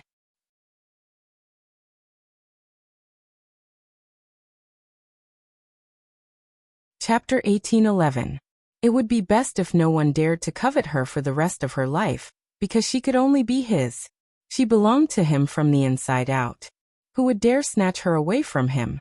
Go and die. Ce was drugged in this lifetime, and the drug's name was Yunjian. After Ce's words, the old lady's old men, and some middle-aged women and men around them laughed. The children in the village who were around the same age as Yunjian and Ce had gone to the town to study in middle school or high school, coming back once a week. Those who were better would be admitted to Longmen City. In this era, if someone in the village were to be admitted to Longmen City or other provinces for the Gaokao, it was something that the entire village wanted to know. Coming back to reality, the old ladies and old men had heard a lot of rumors. Usually, young couples like Yunjian and Ce would only talk about being together, but it was just for fun. How many of them would actually get married and have children? Therefore, the old ladies and old men thought that Ce was joking. Young man, I hope you'll keep your word and marry her. Don't let her down in the future for following you at such a young age. The old lady who spoke just now waved the fan in her hand with a smile as she spoke to Ce. Once marriage was mentioned, Yunjian had a bad feeling. Was he going to, as expected? Ce's hand slipped into his pants pocket. Cough, cough, cough. Yunjian coughed softly and extended her hand to stop Ce, but Ce held her hand with his other hand. Ce's other hand had slid into his pants pocket to take out a large booklet. Country R's marriage certificate was different from the red booklet in Country Z.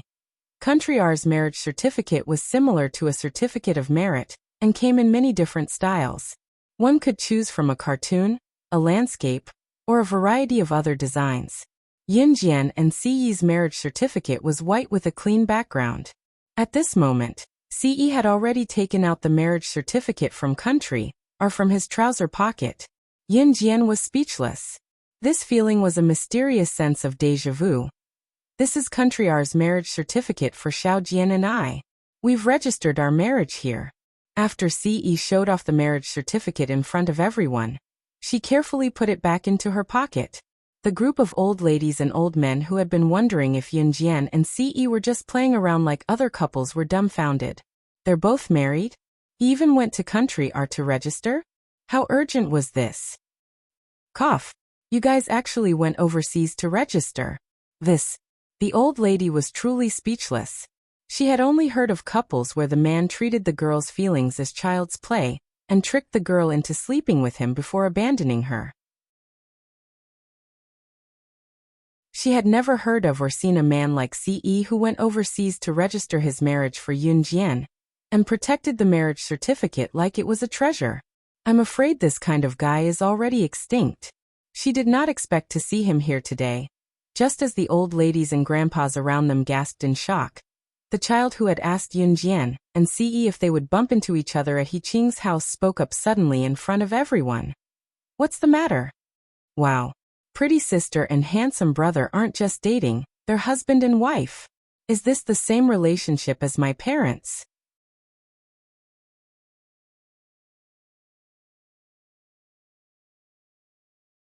Chapter 18:12. The child's voice was very loud and clear. It was as if he had been called out by the teacher in class. He was full of confidence and vigor that only children of this age would have. However, as soon as the child finished speaking, the old lady and old lady sitting around, including the middle-aged man and woman, He Qing, and Zhang Xiaofeng, who came out with him, froze. This kind of thing, it was enough for everyone to keep it to themselves. However, it was the first time something like this was said in front of so many people. Everyone around them couldn't help but blush, not to mention Yunjian and Ce. Although Yunjian looked extremely calm on the outside, her rosy cheeks were enough to express her current awkwardness. Ce, on the other hand, held Yunjian's hand without blushing or skipping a beat. It was as if he was the most shameless person in the universe. He was probably the most shameless person in the world. The only reason he received this award was because of her. Cough, cough, cough. Little gang, your mom just came out to look for you. It's time for dinner. Your mom is calling you home for dinner. Just as the child, who didn't know what he said wrong, looked around innocently, an elderly woman coughed twice to ease the awkwardness. Then she spoke to the child. The child's name was Fu Gang. The people of Jinda village had either he or Fu as their surname. Most of the people in Jinda village had these two surnames, except for the women who married from other villages, such as old woman Lu. My mom is calling me home for dinner? I have to hurry back. There's fish at home today. The child named Fu Gang patted his head, and didn't care about what he said just now. He ran down a small path and disappeared in front of everyone's eyes as fast as he could. He Qing, dinner hasn't been served yet, right? Hurry, hurry, hurry. He's a guest. It's already so late. Aren't you going to bring the guest home for dinner? The elderly woman, who spoke to ease the awkward atmosphere, quickly turned to He Qing and tried to dissolve the awkward atmosphere completely. Hey, Cinny, my friend, come home with me for dinner. The food at home is ready. He Qing immediately realized that old Madame Yang was trying to ease the tension for him. He gave old Madame Yang a grateful look and said to Yunjian and Ce. They had already taken out their marriage certificate, and said everything that needed to be said. Even the things that shouldn't have been said were clear in their hearts. Yunjian's small hand tightly grasped his large palm. Ce didn't say anything else that would shock the world. Then Yunjian and Ce followed Heqing back home. Heqing quickly served the dishes. There was no one else at home. Heqing's daughter, Chun Sini's mother Hixia, had married into Longmen City. Heqing had 2 sons. The eldest, Heyong, had good grades and became an official after graduation, settling down in Longmen City. The second son, Helei, was not as well off as his eldest brother. He was currently working hard in Longmen City with his wife, so he left his child, Hidongdong, in Jingdezhen and asked his old father Heqing to take care of her. Therefore, there were only Heqing and Hidongdong in Heqing's house. All the dishes were served and placed on the square table. Yunjian and Ce sat together, Zhang Xiaofeng and Chun Sini sat together, while Heqing and Hidongdong sat together. Old Master Heqing's cooking was not particularly tasty, but Yunjian enjoyed it. Halfway through the meal, Hidongdong suddenly shook her head and looked at Yunjian and Ce, then at Chun Sini and Zhang Xiaofeng. "It's Friday tomorrow. My friends' brothers and sisters are back from school. They said they're bringing everyone to the back of the mountain to shoot birds with slingshots. There's also a fishing and prawn competition. We'll barbecue and eat together. Brothers and sisters, can you guys go with Dongdong to play with everyone?" Hidongdong asked as she looked at Chun Sini and Zhang Xiaofeng with anticipation, then at Yunjian and Ce. "Sure, but you'll have to let the 3 of them play with you. I'll watch from the side. I can't do strenuous exercise." Chun Sini waved with a smile and looked at Zhang Xiaofeng before her gaze finally landed on Yunjian. Her brain had just healed from the rupture, so she could not even jump and had to walk slowly. "Jianjian, I'll leave it to you." Chun Sini stuck her tongue out at Yunjian.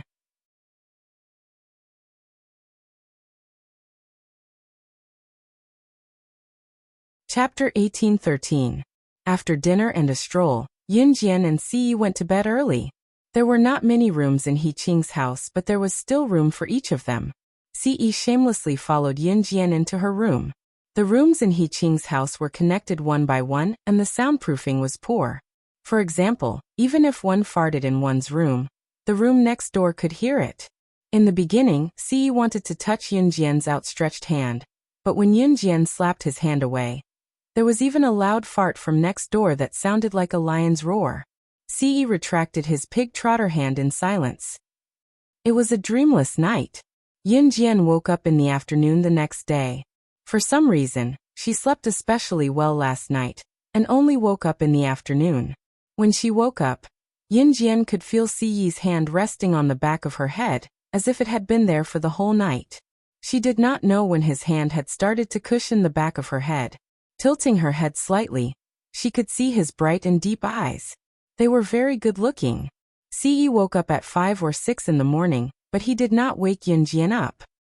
He kept his hand on the back of her head, so that she could lean against it comfortably, and stared at her for 5 to 6 hours straight. It was as if he was not tired at all. "Jiejie, brother, wake up. Let's go catch some birds. They're already at the back of the mountain. We're the only ones left." At this moment, there was the sound of someone knocking on the door, and Hidongdong's tender voice came through the door. The them naturally referred to Hidongdong's group of brats and friends, including their brothers and sisters. It was Saturday today and yesterday was Friday. Many young boys and girls who were around the same age as Yunjian and Ce who went to school outside came back to Jinda village from town or Longmen City. Yunjian and Ce had not gone far from Jinda village, so they did not run into them. The group woke up early this morning and went to the back of the mountain to compete in shooting birds with slingshots. Yunjian and Ce slept until noon when Hidongdong woke them up. Zhang Xiaofeng and Chun Sini had already gone to the back of the mountain. After Yunjian and Ce woke up and ate the breakfast Heqing had left for them, they followed Hidongdong to the back of the mountain. The back of the mountain was a place with trees and empty land. The scenery here was beautiful. Millet was scattered all around the mountain. Millet was the favorite food of birds. Since the back of the mountain was scattered with millet, the birds would automatically come over to eat it.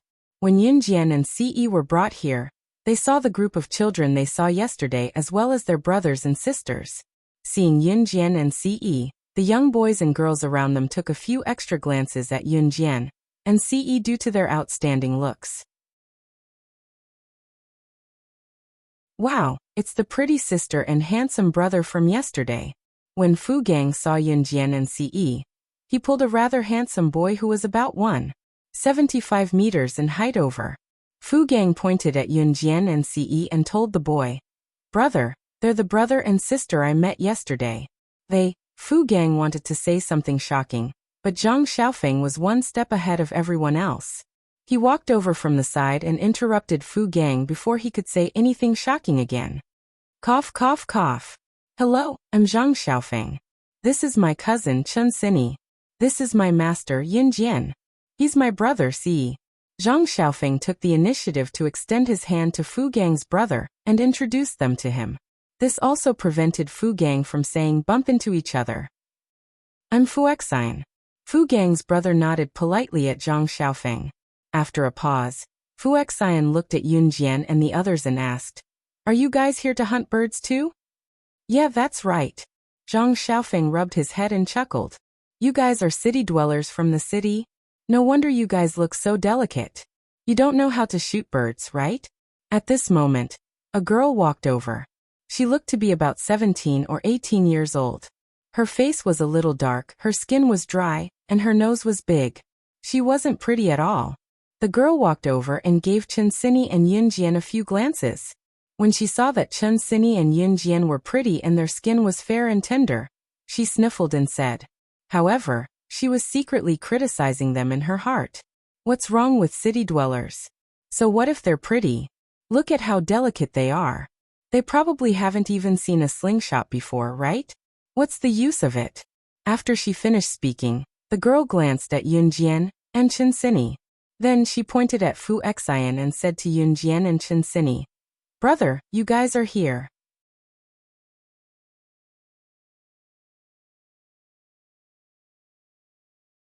Chapter 1814. Mingyu, have you forgotten? Not only does Big Brother Xian know how to shoot birds, but he's also shot birds with a gun before. Just as the girl finished speaking, a gorgeous and beautiful girl in a princess dress walked over. She looked at the girl who had spoken up for Yunjian and the others. The girl who had spoken up earlier was about 17 or 18 years old. Her face was a little dark, her skin was dry, and her nose was big. She wasn't pretty, and her name was Mingyu. She was a child from the village, and her grades were pretty good. She had managed to get into the town's high school. In a place like Jinda village, even getting into the town's high school was considered pretty good. Of course I know he's very good. I don't need you to tell me that. Mingyu wasn't friendly to the pretty girl in a princess dress who had walked over to speak up for her. This pretty girl in a princess dress wasn't from Jinda village. She was from the town, and her family was pretty rich. This time, she had followed Fu Xian back to Jinda village. Fu Xian was pretty good looking, and in the eyes of these girls, he was a hot steamed bun. Mingyu also liked Fu Xian, so she wasn't friendly to the girl in a princess dress who had spoken up for her. The girl in a princess dress who had spoken up for Mingyu was called Gulioli. Gulioli saw that Mingyu wasn't friendly to her, so she didn't give Mingyu any face either. Who are you showing that face to? My big brother Xian shot birds down with a gun before. I saw it with my own eyes. Gulioli laughed coldly in the direction of Mingyu and Yunjian. Gulioli didn't get along with Mingyu, but she wasn't friendly to Yunjian and Chen Sini either. They didn't even need to talk to each other about this. Actually, Fu Xian hadn't shot birds with a real gun. He had only used a toy gun. Fu Xian was indeed a little talented. At this moment, when Fu Xian heard Mingyu and Gulioli praising him, he felt a little embarrassed. You guys don't have to care about what the two of them are saying. If they want to play, let's play together. Fu Xian was a good person. He looked at Yunjian and Ce and laughed. After saying that, he pointed to a wooden barrel not far away. There are many slingshots over there. You can take whatever you want. Don't worry. Seeing Fu Xian being so polite, Zhang Xiaofeng also replied politely. Then he walked over and took a few slingshots. Chun Sini was sitting on a big rock, watching them play from afar. Brother bird. There are birds over there. Shoot it down with your slingshot. At this moment, He Dongdong suddenly noticed a bird pecking at the ground. He whispered to Zhang Xiaofeng. Okay. Zhang Xiaofeng responded.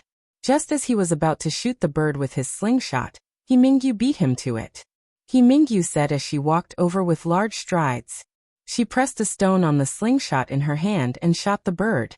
I saw this bird first. It's mine. A stone bounced over. Not only did it fail to capture the bird, but it also scared it away. He Mingyu did not think it was inappropriate. When she turned around and saw Yunjian looking at her nonchalantly, she was annoyed and suddenly looked up to tell Yunjian smugly, "What the hell? What are you looking at? Haven't you seen people using slingshots and small stones to shoot birds? I can tell you're from the city. You really don't know anything." He Mingyu then swung the slingshot in her hand, pretending to be very powerful as she flaunted to Yunjian and Ce, who was standing next to Yunjian. She spoke as if she were a Superman in the universe. There's nothing to say about my brother Xian's strength. He's not someone your delicate city dwellers can compare to.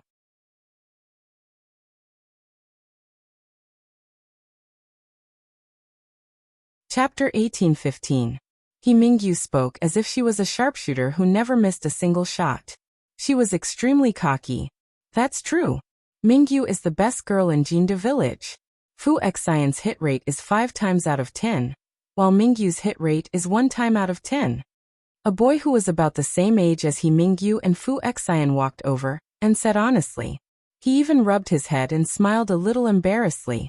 What the boy said was the truth. The group of people around them were all children from the countryside, except for Gu Lioli, who was from a wealthy family in town. Children from the countryside were still wild and could run, like He Mingyu. She was tan because she was exposed to the sun every day. Children from the countryside were wild, and the birds in the countryside were wild as well. Over the years, people had gained experience in catching birds. And the more birds were caught, the more experienced they became when it came to stealing millet and running away. Whether it was Fu Xian or He Mingyu, they hadn't spent all their time studying how to catch birds since they were young. To have such a hit rate, in addition to their age, they were already the best among the younger generation. I don't need you to tell me that I'm also the best among the girls. And she was a perfect match for Fu Xian. He Mingyu glared at Gu Lioli, then turned her arrogant head towards Yunjian. She seemed to be saying, "How is it? Do you know how good I am now?" The corners of Zhang Xiaofeng's lips twitched. He was so disgusted by He Mingyu's ugly mouth that he almost vomited. "Dongdong, go play with your little friends." Zhang Xiaofeng handed the slingshot to He Dongdong, then turned to look at Yunjian. "Master, we haven't trained today. Why don't we run 10 laps around this mountain? There's a foul smell here. I can't King stand it." Zhang Xiaofeng was quite vicious. Although he didn't mention any names, anyone with a discerning eye could tell that he was talking about He Mingyu. He Mingyu's face instantly darkened. He Mingyu suddenly rolled her eyes. She accidentally heard Zhang Xiaofeng call Yunjian master, so she opened her mouth and spat at Yunjian. "Ha ha ha, what master? You're actually taking in disciples." Did he think that he was some kind of expert? Learning how to take in disciples? Ha ha ha. I'm dying of laughter. A woman from the city like you. What skills do you have to teach your disciple? I advise you to go home, take a piss, and look at yourself. When He Mingyu started speaking, Ce pulled Yunjian into his arms and retreated 5 meters away from He Mingyu, so that He Mingyu's spit didn't hit Yunjian and Ce.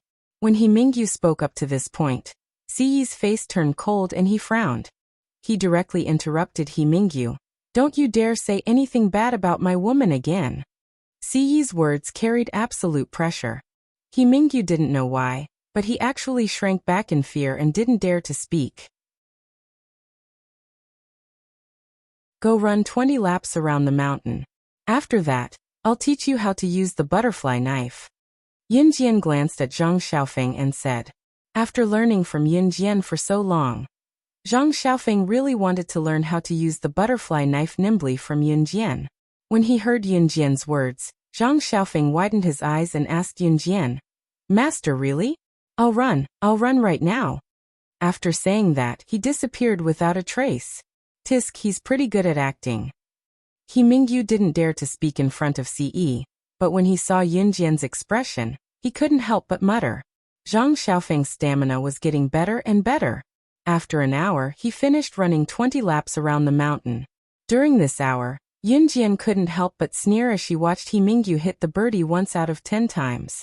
Master, I'm done running. Zhang Xiaofeng panted heavily and wiped away his sweat. He didn't collapse to the ground like ordinary people after running for so long. He Mingyu watched as Yunjian took out the butterfly knife from his pants pocket and laughed coldly. You're just deliberately mystifying things. Gulioli also looked over and chuckled softly. On the other side, Yunjian took out the butterfly knife and swung it twice, then said to Zhang Xiaofeng, the butterfly knife is nimble. If you want to throw it, you have to fully grasp its structure and how to use it. Just as she said this, Yunjian's eyes suddenly narrowed. The people around them, including He Mingyu, Gulioli, and Fu Xian, were all slightly startled. They saw Yunjian suddenly throw the butterfly knife.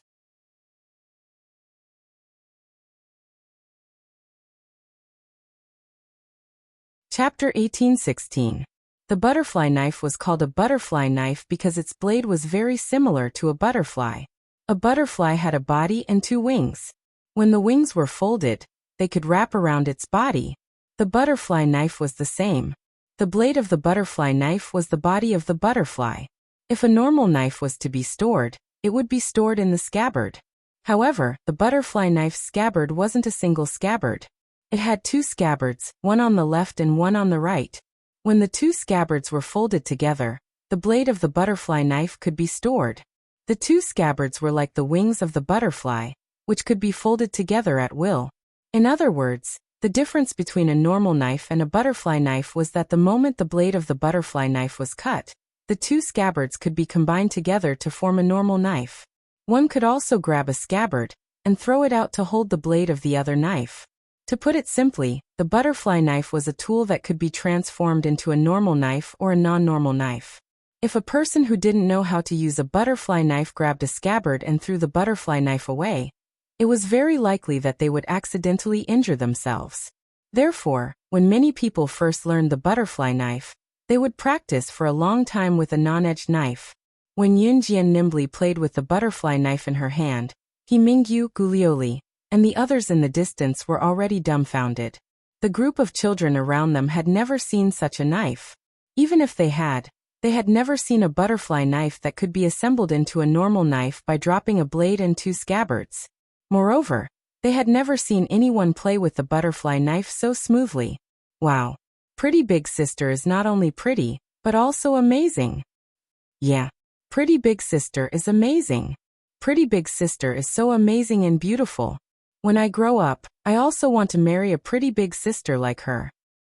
The large group of children were all in their childhood stages. They were innocent and said whatever came to their minds.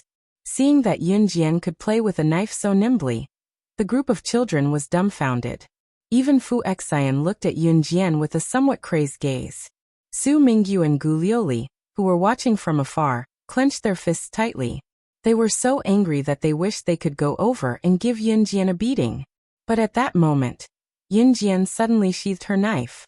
She held the 2 scabbards together, making the butterfly knife look like an ordinary knife. With the blade below, she held the scabbards that formed the handle. Her eyes flashed as she narrowed them. Ji, cha-cha-cha-cha-cha. Creak, creak, creak. Not far away, because no one went to disturb them, a large flock of birds had already landed on the ground to look for food. They even let out satisfied cries after eating the millet. It was also at this moment that He Mingyu, Gulioli, Fu Xian, and all the children saw a horrifying scene that they would never forget for the rest of their lives. The butterfly knife in Yunjian's hand suddenly flew towards the flock of birds. Her knife was so fast that no one could see it clearly with their naked eyes. The saber flew out from his hand. With lightning speed, it flew towards the flock of birds that had sensed danger and were fluttering in the air in an attempt to escape. The butterfly knife borrowed momentum and didn't merge. The blade and the 2 scabbards formed an ordinary dagger. and it flew through the flock of birds that were trying to escape. The short blade pierced through the abdomens of 3 birds that were trying to escape, nailing the 3 birds to the blade. Her knife skills were accurate. Yunjian's butterfly knife didn't just hit the birds' abdomens. This time, it didn't pierce through just one bird's abdomen. Instead, like skewering mutton, it nailed 3 birds to the blade of the butterfly knife. This scene caused an uproar. Silence. Dead silence.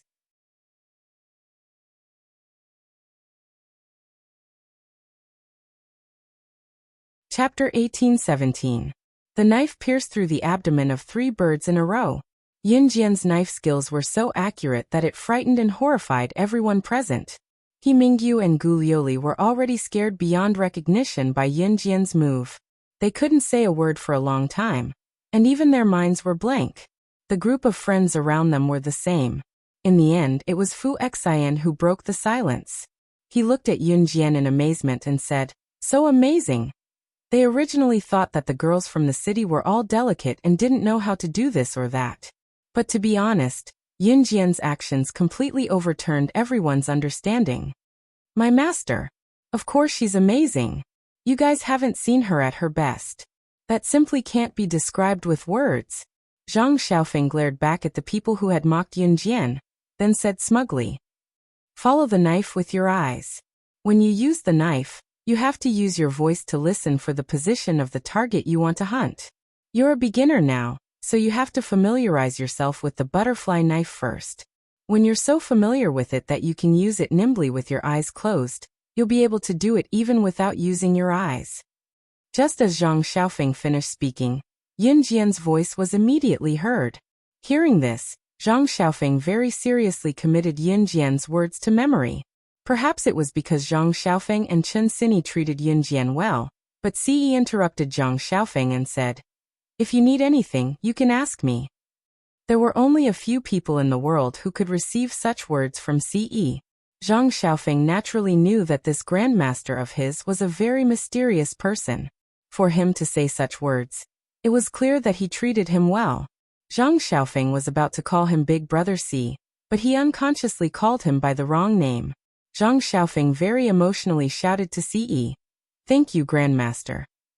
After saying this, Zhang Xiaofeng suddenly realized that he had called him by the wrong name. F***ck. He was an idiot, he called out the wrong name. Didn't Grandmaster call Ce old? Just as Zhang Xiaofeng was about to correct himself, he saw Ce who had his arm around Yunjian curl his lips into a faint smile.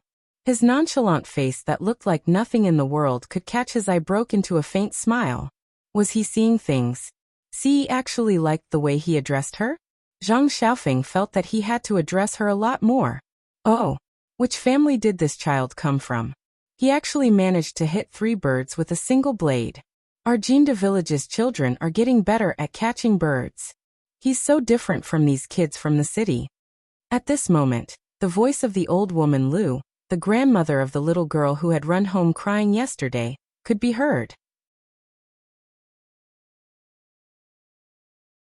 Not far away, old lady Lu was carrying her granddaughter and walking over while talking to him. Old woman Lu wanted her granddaughter to play with everyone. She had just arrived at the back of the mountain when she didn't expect to see the 3 birds hit by the blade. Seeing that Yunjian and the others were here, she wanted to boast about the prowess of her Jinda village's people. Granny, she was the one who hit these 3 birds with a single blade. Just as old woman Lu was feeling smug, Fu Xian's voice suddenly rang out. He pointed at Yunjian, who was not far away. Hearing this, old woman Lu's expression immediately froze. What? She was the one who had thrown out the dagger of the 3 little birds. Wasn't she just a useless little girl from the city? How could she have such an ability? Just as old woman Lu was holding her granddaughter in shock, Yunjian and Ce suddenly felt that something was amiss around them. In the next second, she exchanged glances with Ce and walked towards the back of the mountain. Hey, where are you guys going? Seeing this, Fu Xian, He Mingyu, Gulioli, and the others were all stunned. Then they followed Yunjian and Ce's footsteps. Because Chen Xini was there, Zhang Xiaofeng was suspicious and didn't follow. After walking for about 5 minutes towards the back of the mountain, Yunjian suddenly gestured to the group of people behind her. He Mingyu originally wanted to curse at Yun Jian. What are you trying to do now? But for some reason, when Yun Jian gestured, she didn't immediately react, and was about to speak. Just as He Mingyu reacted and was about to speak, the group of people who walked overheard a few whispers. I heard that there's a treasure buried in the back of the mountain in Jinda village. Is this true or not? It's definitely true. I'm guessing it's near this mountain. I heard that even the residents of Jinda village don't know about this. Recently, many outsiders have come to Jinda village. Isn't it because they want to snatch this treasure? Now the back of the mountain is filled with people from all walks of life. We could meet this group of people at any time.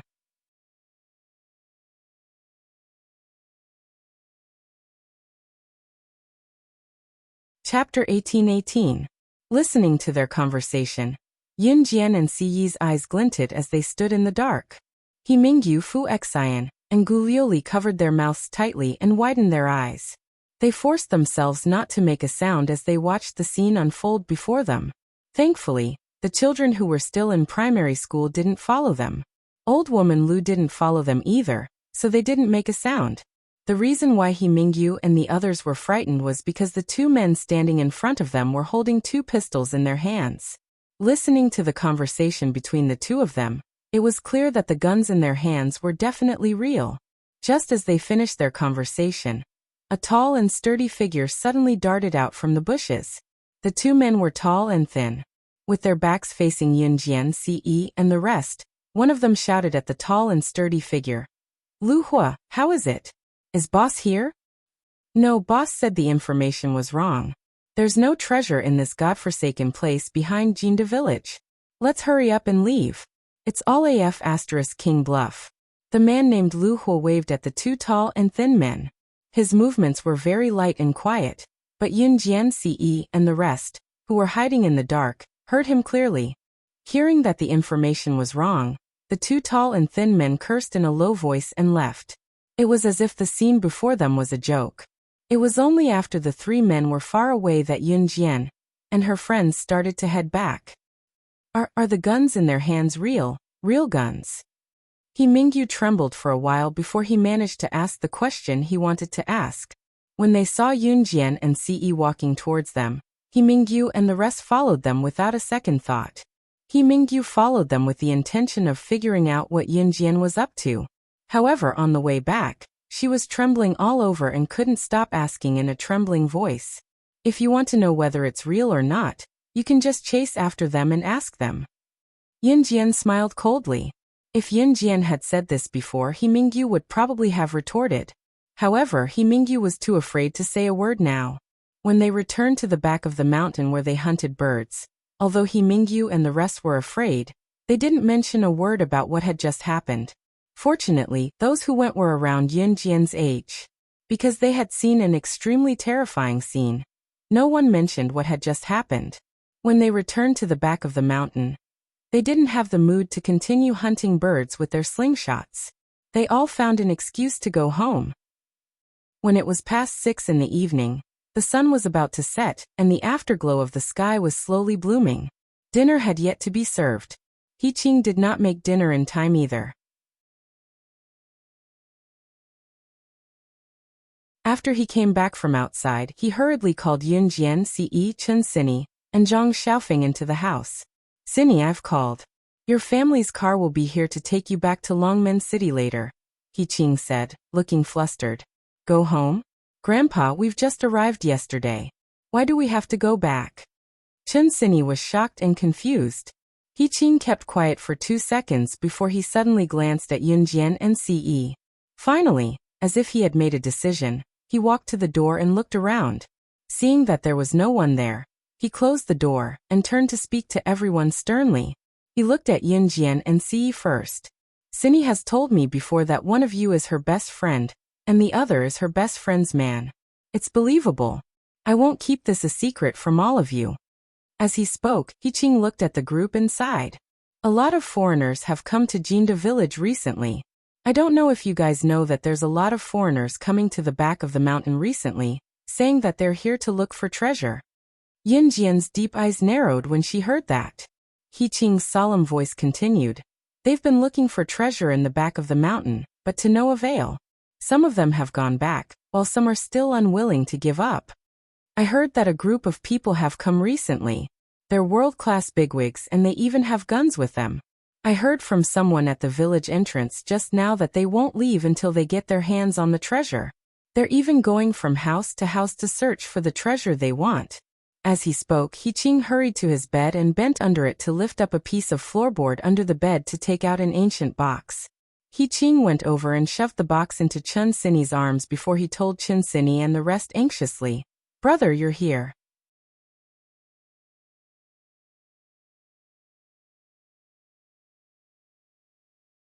Chapter 18-19. Grandpa. Then what are you going to do? Chun Sini had never heard of this before, let alone the fact that her family had an ancestral treasure. She was completely stunned and asked after a moment of silence. He Qing's words made Yin Jian blink as well. The fact that He Qing could say this in front of her and Ce was proof that he trusted her and Ce a lot. Zhang Xiaofeng was equally stunned by He Qing's words. Ce, who was beside them, acted like he did not hear He Qing at all. As the leader of an Hun group, what treasure could Ce not have? To Ce, those rare treasures were not as precious as his Xiaojian. His treasure was Xiaojian. Other than that, no one or anything could replace it. Dong Dong and I will stay here. Don't worry, it'll be fine. Those people don't even know that the treasure is in our house. Anyway, Sini, take it and leave quickly. Your family's car will drive to the village entrance to pick you up later. He Qing said solemnly. This family heirloom had been with the He family for a long time, and had been passed down for many generations. About a year or two ago, someone suddenly spread the news that there was a treasure in the mountain behind Jinda village. The villagers did not know about it, but it was a hot topic outside. There were many people who came to the mountain behind Jinda village to search for the treasure, but to no avail. Basically, they would leave when they did not find the treasure after searching the mountain behind Jinda village.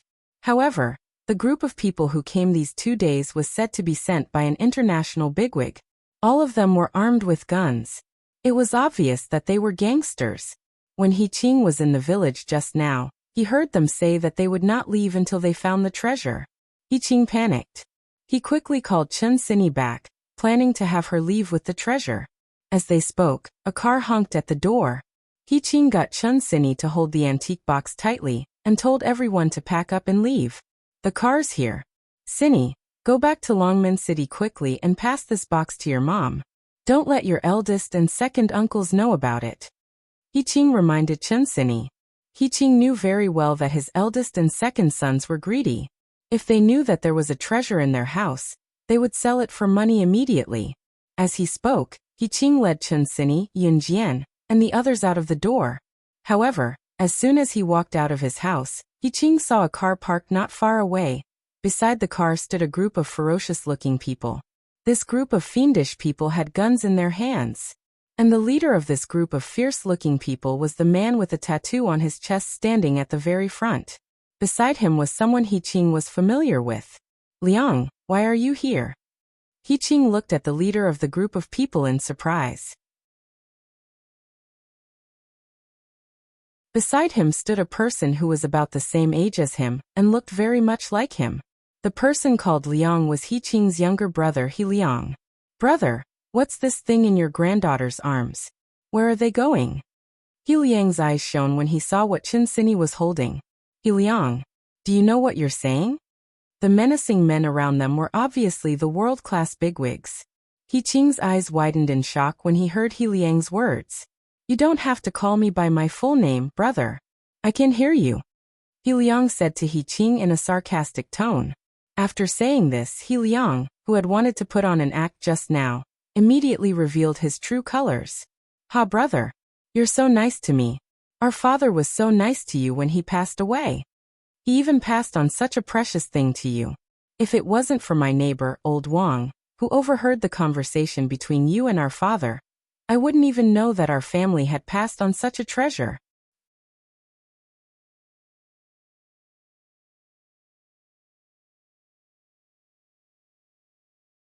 Chapter 18-20.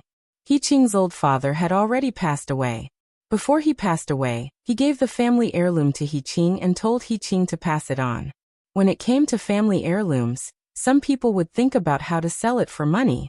Others would want to pass it on even if they starved to death. Of course, there were very few people who could do the latter. He Qing was one of them. He Qing's old father had long seen through his other son, He Liang's character. That was why He Qing's old father gave the family heirloom to He Qing. At this moment, after hearing He Liang's words, He Qing suddenly thought of something. His finger trembled as he pointed at the group of ferocious-looking people and said loudly, "Liang, could it be that these people, were you the one who called them here?" His own younger brother had betrayed him. He Qing didn't know how to describe this feeling. "My brother, don't look as if you were the one who suffered a great loss. When that old man gave you the family heirloom, did he remember that I was his son too?" "Hee, I don't mind telling you. I was also the one who spread the news about the family heirloom in Jinda village." He Liang's face made Chen Sini and Zhang Xiaofeng feel nauseous. There was a glint in Yun Jian's eyes. Si Yi's arm around her waist never loosened. You. He Liang's words made He Qing's expression change. He Qing couldn't believe that his younger brother would betray him like this. He clutched his heart and was so angry that he almost vomited blood. "What are you guys waiting for? Hurry up and snatch the treasure. It's in that girl's arms," He Liang suddenly said to the leader standing next to him as he pointed at Chen Sini. Next to He Qing's house was the sports field of Jinda village. Therefore, all the villagers were attracted by the commotion and came to see what was going on. Whether it was the old woman Lu, He Mingyu whom Yun Jian and the others met in the back of the mountain, Gulioli or Fu Xian's group, they all heard the commotion and came over. When they saw the leader standing there with a group of fierce-looking people, and each of them holding a shiny pistol in their hands, these ignorant people in the village all turned pale with fright. "How dare you order me around?" The leader glanced at He Liang and waved his hand, ordering his men to arrest He Liang. "What are you doing? Didn't you say that you would share half of the treasure with me? You." He Liang was still in shock when he was pinned down. He only calmed down when the leader's subordinate pointed the gun at his head. "My name is Henry. I'm the younger brother of D Country's arms tycoon, Henry Livy. Old man, if you know what's good for you, you'd better hand it over or else hee," the leader said as he twirled the pistol in his hand. The scene of He Liang betraying He Qing and Henriquez betraying He Liang made everyone tremble in fear, not daring to utter a single word. Looking at the shiny pistols, He Qing clenched his fist. He didn't expect that in the end, the one who ruined his family's heirloom was his own brother. "Old man, give it to me. Otherwise I'll kill you." Henriquez saw that He Qing didn't take out the treasure, so he grabbed the gun and pointed it at He Qing's head. "I won't give it to you." Just when everyone thought that He Qing would not be able to protect his family's heirloom, a beautiful female voice rang out. Yun Jian quietly took the antique box from Chen Sini and held it in her hand. She crossed her arms and looked at Henriquez in front of everyone as she said those words. "What did you say? Give it to me." Henriquez heard Yun Jian's words and angrily pointed the gun at Yun Jian as he roared. The gun was actually pointed at Yun Jian's head. She just provoked Henriquez, who had a gun in his hand. Was she looking for death? The surrounding residents of Jinda village, including Fu Xian, He Mingyu, and the others, all took a deep breath. They were so scared that their faces turned extremely pale. Old woman Lu was so scared that her legs were paralyzed. Just when Henriquez was overbearing, a gunshot sounded. Without giving anyone a chance to react, this shot was aimed at Henriquez's wrist that was pointing the gun at Yun Jian's head. The bullet flew into Henriquez's wrist at a speed that he couldn't react to at all. The nerves in Henriquez's wrist were destroyed on the spot. The gun in his hand that was pointing at Yun Jian's head fell to the ground unconsciously. No one could see who fired the gun. When everyone looked in the direction of the frightening bullet, they saw a shiny silver gun appear in Si Yi's right hand while holding Yun Jian's waist. In terms of shooting skills, Si Yi was invincible in this world. With a dark expression, Si Yi looked at Henriquez without a change in his expression. After he shot Henriquez's wrist in a swift motion that no one knew when he had taken out his gun and shot, a voice so cold that it shocked everyone rang. It was directed at Henriquez.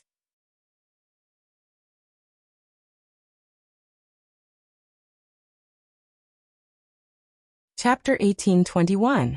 The surrounding people were shocked by Siyi's actions. What was even more frightening was that Siyi also had a gun. And all of Henry's subordinates also had guns. Even if everyone knew that Siyi had a gun, they would never have thought that Siyi would do such a thing. Just because Henry pointed his gun at Yunjian, Siyi fired at him. Not to mention Siyi's marksmanship. Just his actions alone were enough to show that he was disregarding his own life just to protect Yunjian. There were many girls present, and Siyi was so handsome. When these girls saw this scene, they couldn't help but be tempted. Nowadays, how many boys would really disregard their own lives for the sake of the girl they liked? Just as everyone was thinking this, Henry, who had one of his wrists crippled, held his hand and roared. "You actually dared to shoot at me. Kill him. Kill them for me. After taking the treasures, don't leave a single one alive." Henry's tone was very agitated. It was the kind of furious roar that came from enduring the pain in his wrist. So what if Siyi had a gun? He was only one person after all. The Jinda village residents standing in the distance were so frightened that their legs went soft. Henry had obviously suffered all kinds of knife and gun wounds in the past. How could he be ordinary in the black market? Although Henry was in great pain from Siyi's attack, he could still endure it. Just as he growled, Henrius held his injured wrist. His eyes darted around, not looking at Yunjian closely just now.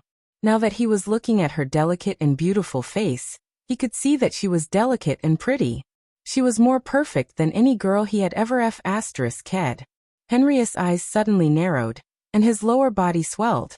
Perhaps because Siyi dared to shoot at him and injure him, Henry wanted to take revenge.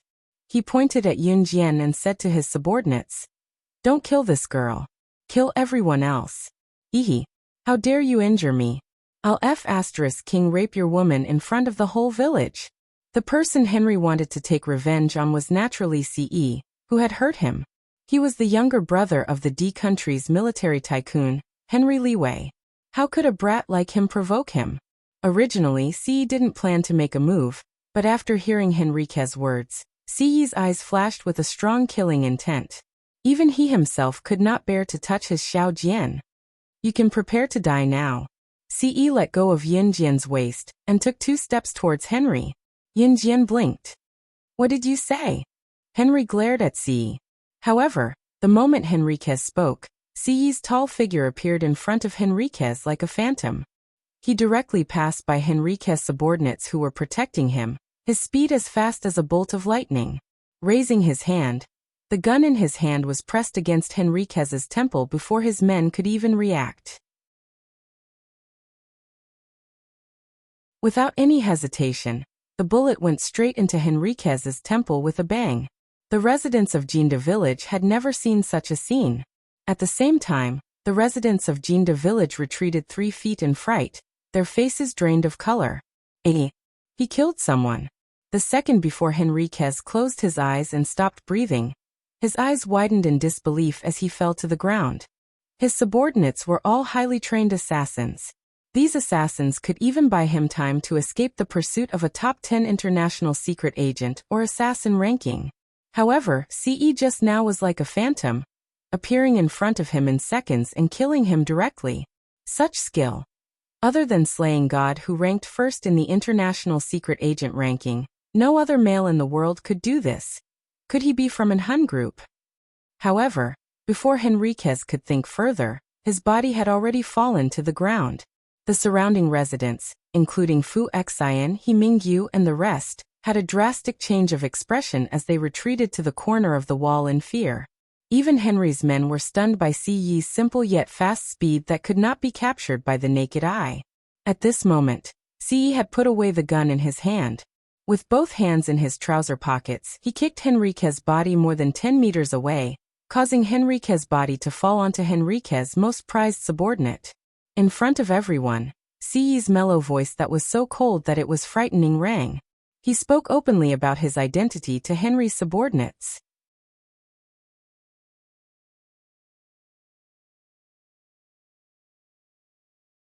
Chapter 1822.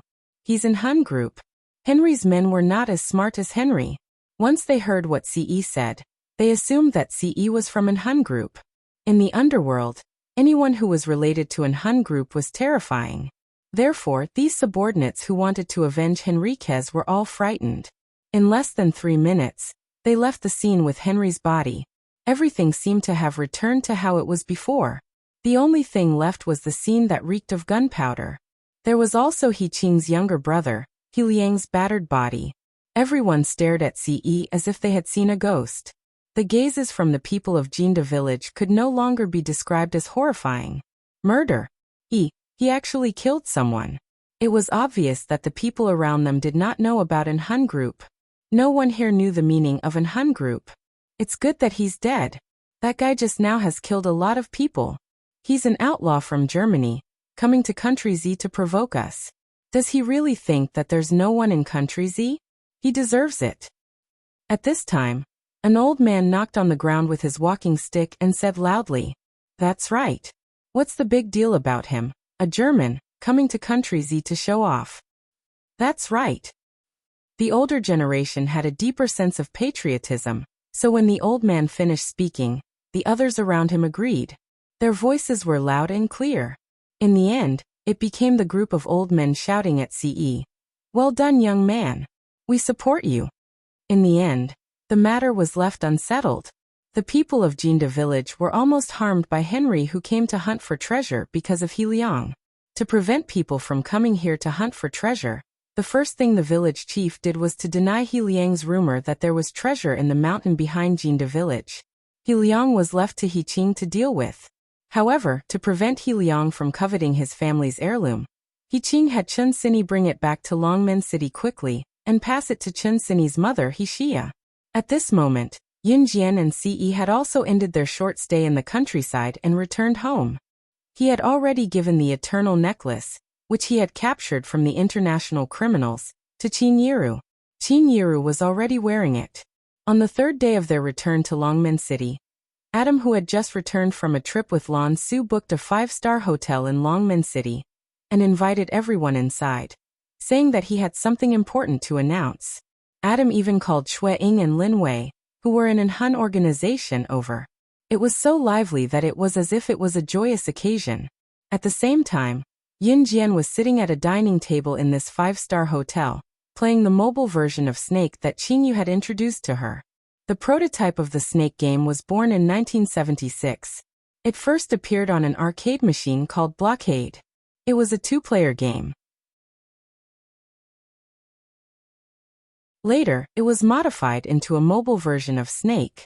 However, mobile phones in this era could not touch the screen, so Yin Jian played with the keyboard on her phone. "How is it, Sister Jian? Is it fun?"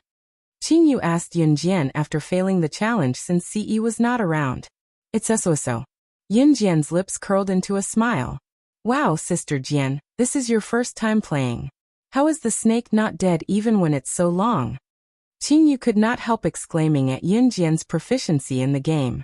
Just as she said that, she saw Ce walking over from not far away.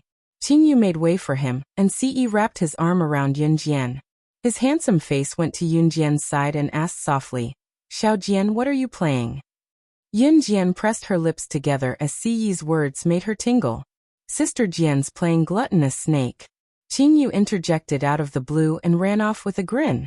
Yin Jian felt a little numb from Ce's breath beside her ear. Without looking up, she asked Ce, "Do you want to play?" "Sure." Ce did not hesitate at all. He knew that Xiao Jian was just asking, but his hand subconsciously took the phone from her. The moment he took the phone, his slender fingers deliberately held her small hand and caressed it for a full 3 minutes. Yin Jian was speechless. Was he reaching out to take the phone or to caress her hand? Just as Ce refused to let go of Yin Jian's soft hand, Xiao Yunju and the other two who were chasing each other around them stopped abruptly.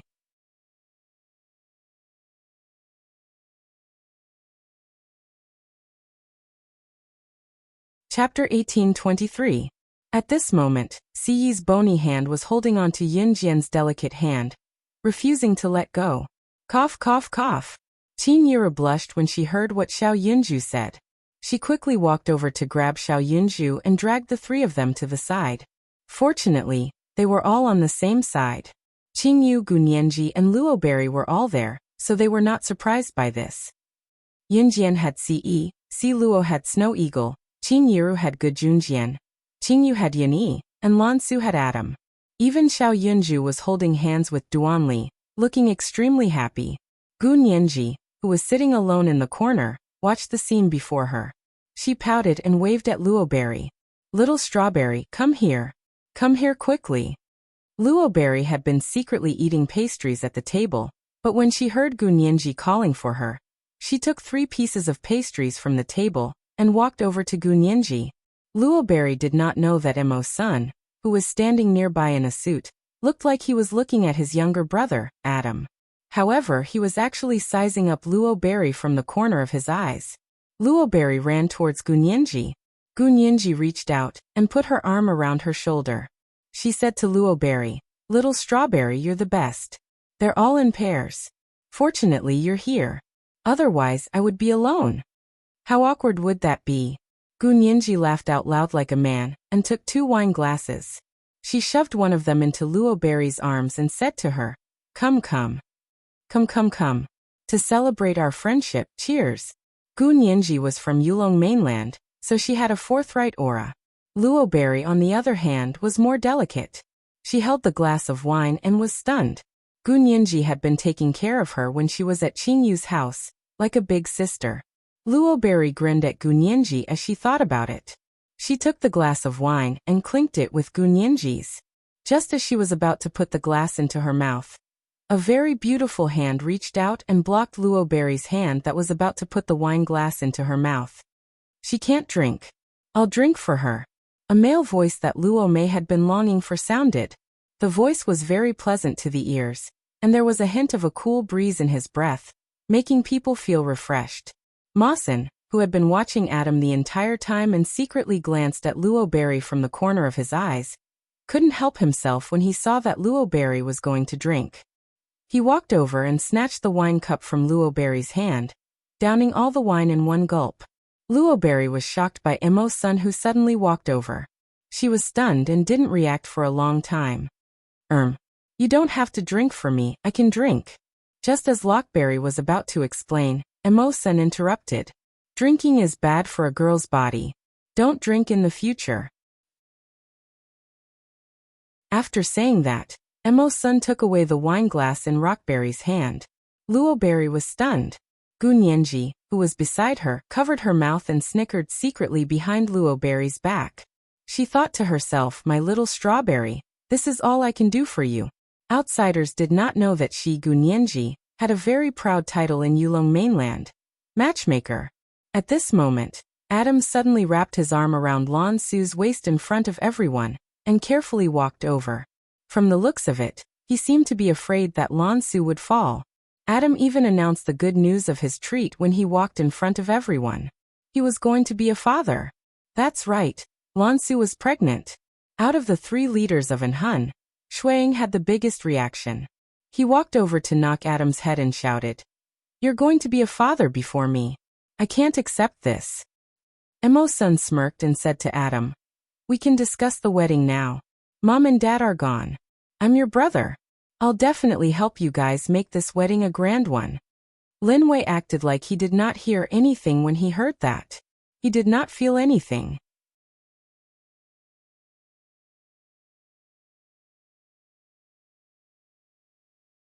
Chapter 1824.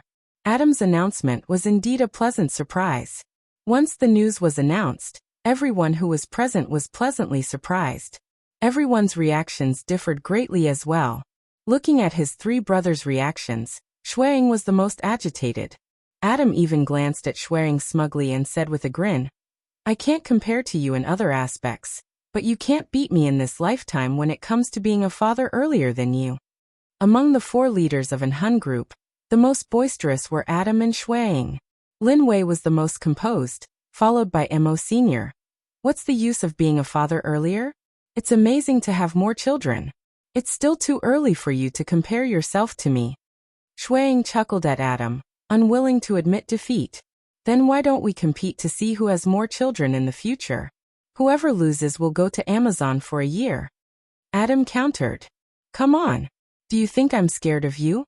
Shuang replied, "Young master, We've made this bed in front of you. You have to remember it in the future. No one is allowed to go back on their word. Adam turned to Ce and said confidently. Ce, whose hand was still on Yunjian's waist, smirked and glanced at Adam and Shuang sharply. I'll send both of you to Amazon tomorrow for a year to practice. How about that? Adam and Shuang declined quickly at Ce's words. Please don't, young master. You can't do that. Yunjian had actually known about Lan Su's pregnancy since a long time ago. Lan Su could not keep it a secret and had told her long ago. Yunjian wore a small smile and pressed her lips together lightly. She did not know that Ce, who was sitting beside her, was already tempted when he heard that Adam and Lan Su were pregnant earlier than her and Xiao Jian. Everyone enjoyed the meal, and nothing unpleasant happened. It could be said to be a very peaceful dinner. Halfway through, Lan Su suddenly called Yunjian outside and gave Yunjian an envelope. He said to Yunjian with some shame, Yunjian, the address of the martial arts family is in this letter. I may not be able to accompany you to collect the letter. I just had a baby, and the doctor said that the first 3 months of pregnancy is not stable, so I know. Give birth to the child peacefully. Whether it's the matters of the Yulong mainland or the matters here, you don't have to care about them until the child is born. Yunjian smiled and said to Lan Su. She, Lan Su, was originally the sorcerer god's #1 protector. Whether or not she could get married was up to the sorcerer god. Lan Su was very touched by Yunjian's words. Just as Yunjian finished her touching words, Yunjian opened her mouth again. But after you give birth, you have to continue to work hard for me. At the very least, you have to earn a few billion back for me. This sentence sounded like she was using Lan Su, but Lan Su knew that Yunjian meant that she, Yunjian, would not give up on her even if she rested for a year. Lan Su was even more touched now. All right, you can go in first, Yunjian said to Lan Su. Lan Su heard this and returned to the dining table. Yunjian held the envelope in her hand. Just as she stuffed the envelope into her trouser pocket, her phone beeped with a message notification. Beep. Yunjian opened the phone and clicked on the message. As soon as the message was opened, Yu Xiaoluo's message immediately popped up on the screen. On November 15th, you will depart for the hunting school on time. Come to Min City Military Academy and meet up with the other 2 comrades. At that time, we will send you to the hunting school. You will stay in the hunting school for a year. You will stay at home for the next few days to prepare everything and wait for departure. On November 15th, Ce's birthday was on November 11th, which meant that she could accompany him at the Enhun organization for 4 days.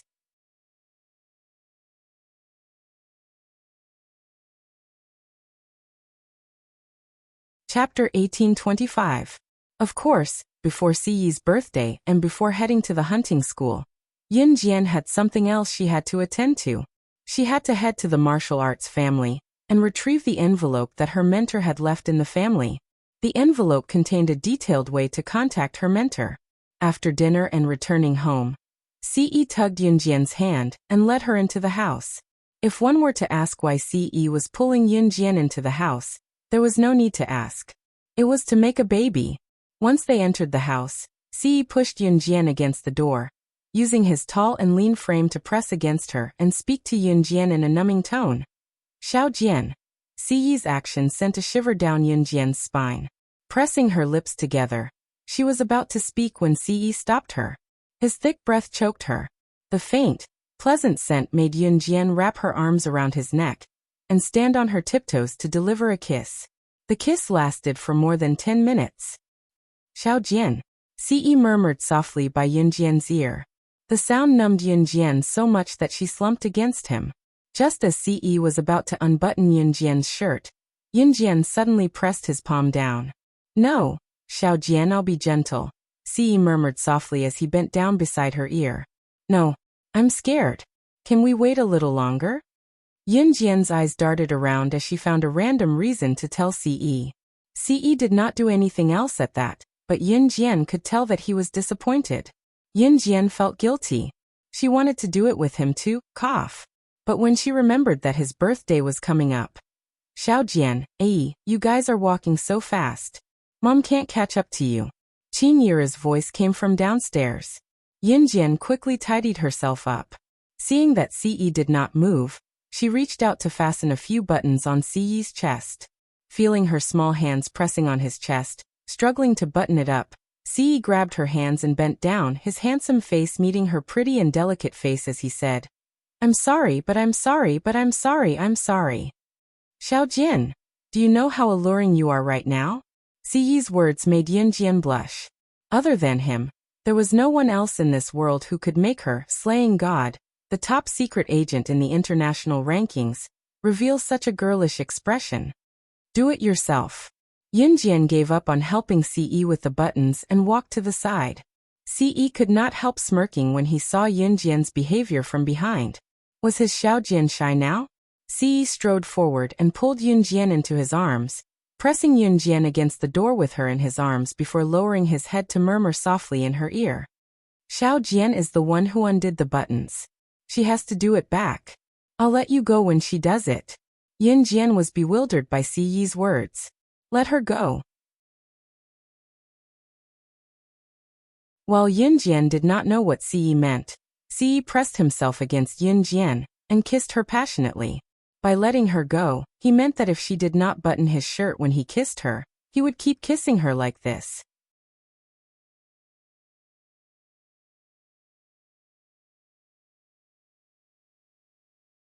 Chapter 1826. Qin Yiru had rushed over because Xiao Yunju's mother had returned from recuperation overseas and was now staying at Gu Yunjian's house.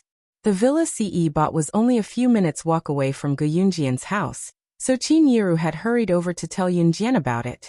After all, it was Yunjian who brought Xiao Yunju back then. Qin Yiru knocked on the door twice and could not help muttering. Where did Xiao Jian and Ai go? The house is locked. They should be inside. Inside the house, the heavy atmosphere was still swirling in the air. Ce had pinned Yunjian against the door and placed a slender hand on the back of Yunjian's head to prevent it from hurting when it was knocked against the door. Ce, who felt shameless, kissed her with his lips, looking like he would not let go until she buttoned his shirt. Worse still, Qin Yiru was still outside the house. Yunjian's mouth was gagged by Ce, but she could only grope her way to Ce's chest. Yunjian could push Ce away with brute force and he would not retaliate, but she did not want him to be hurt, so she could only button Ce's shirt with a blush on her face from Qin Yiru, who was outside the door. Yunjian had only buttoned his shirt for Ce just now. Since she was kissed by Ce, she could not see where her hand was going. Perhaps it was because Ce was gripping her mouth. She could not find the right spot with her outstretched hand. As slaying God, she could slit the throat with a single slash, and her hacking skills were the best in the world. As the goddess of sorcerer, she had ruled Yulong mainland for thousands of years, and had once slain the gods of Deity continent. She was regarded as an object of reverence and worship by the world. However, as his woman, she was at a loss. Yunjian had only wanted to reach for the bottom button of his white shirt, but her head was held steady, so she could only grope blindly. Mama Qin, Jiejie and Ce Gich must be in the house. Xiaozhu told me to tell you. Duan Li's sharp voice came from the staircase outside the house. Yunjian and Ce, who were in the house, heard it loud and clear. Duan Li's voice sounded particularly frightening. Her hand slipped from the bottom of Ce's shirt, as if she was caught doing something naughty, and her right hand accidentally touched something indescribable. It was scalding and warm. Unable to react in time, Yunjian clenched her fists a few times. What was it? Soft and soft? Hard and hard? So big that she could not wrap her hand around it? Was it a gun he was hiding on him? Yunjian blinked. She could clearly feel the change in Ce's expression. As she thought about it, Ce suddenly stopped kissing her and grabbed her hand that was under him. Panting, he went to Yunjian's ear and whispered to Yunjian in a volume that only the two of them could hear. Xiao Jian, are you playing with fire? She actually held his. If Qin Yiru and Duan Li, who were standing outside the door, were not here, he would have tossed her onto the bed right now. It was only then that Yunjian realized what she was grabbing and blushed. Yunjian was about to speak softly. Ce suddenly went to her ear and bit it softly, his warm breath blowing against her ear or neck. Yunjian shuddered. Outside the house, Qin Yiru waited for a while but no one came out. Her first reaction was that something had happened to Xiao Jian and Ai. Qin Yiru quickly ran to get the spare key.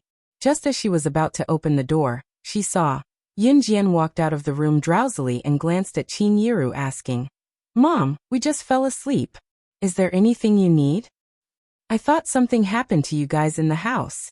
Xiaozhu's mother is back. She's over there now. Do you want to go and take a look?" Qin Yiru breathed a sigh of relief. There were news reports about family members staying silent in their own bedrooms, only to find a corpse in front of them the next day when they opened the door. Death by electrocution, suffocation, and so on. It was inevitable that Qin Yiru was worried. "I'll go take a look." Yin Jian's cheeks were as red as a monkey's butt. Pretending that Ce was asleep, she walked out of the house and closed the door, not letting Ce out. She didn't even dare to imagine what had happened just now.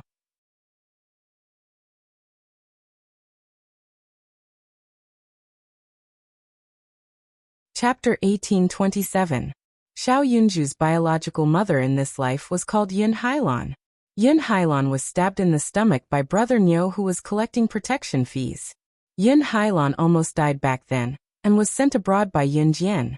She had been recuperating in the hospital for close to a year, and was finally back now. Like Qin Yiru, Yin Hailan was a woman with a hard life, so when she saw her, she felt like she was seeing herself and was very courteous. When Yin Jian went to Gu Yunjian's house and saw Yin Hailan nearly knelt to Yin Jian. If it were not for Yin Jian back then, she would probably have died because she did not have the money to get her injuries treated. How could she have fully recovered today?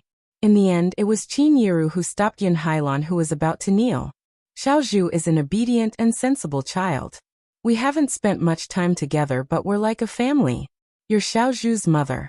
We're a family from now on. I've heard about your family background from Xiaojian. Why don't you stay in Longmen City and keep me company from now on?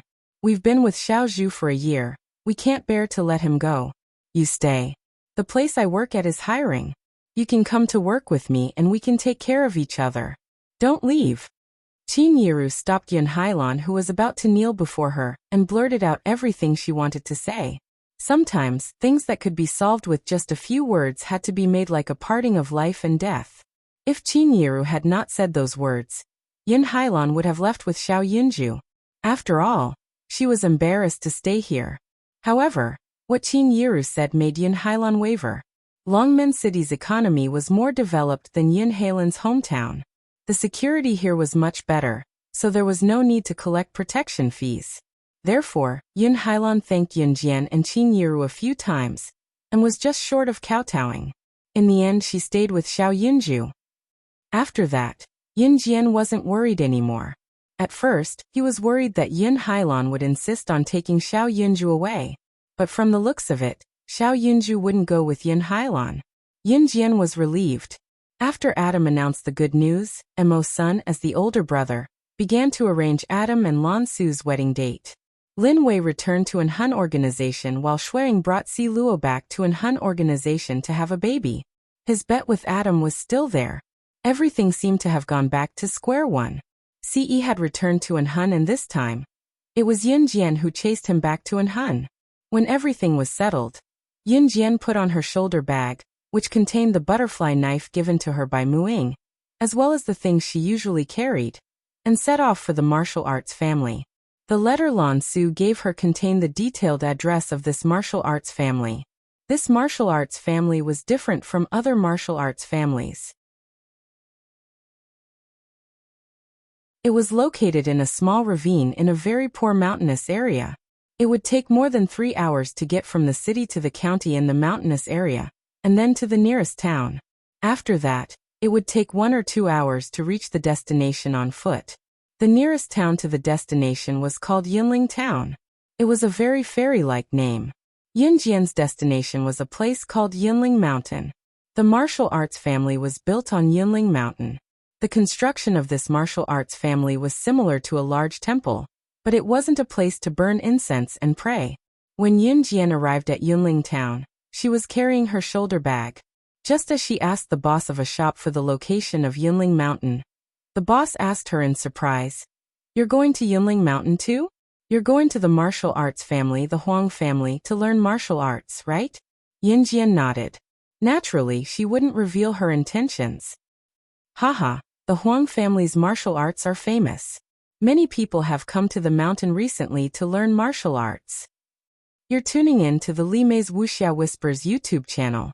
We're so grateful for your support, and don't forget to subscribe to join us on this incredible journey through captivating stories.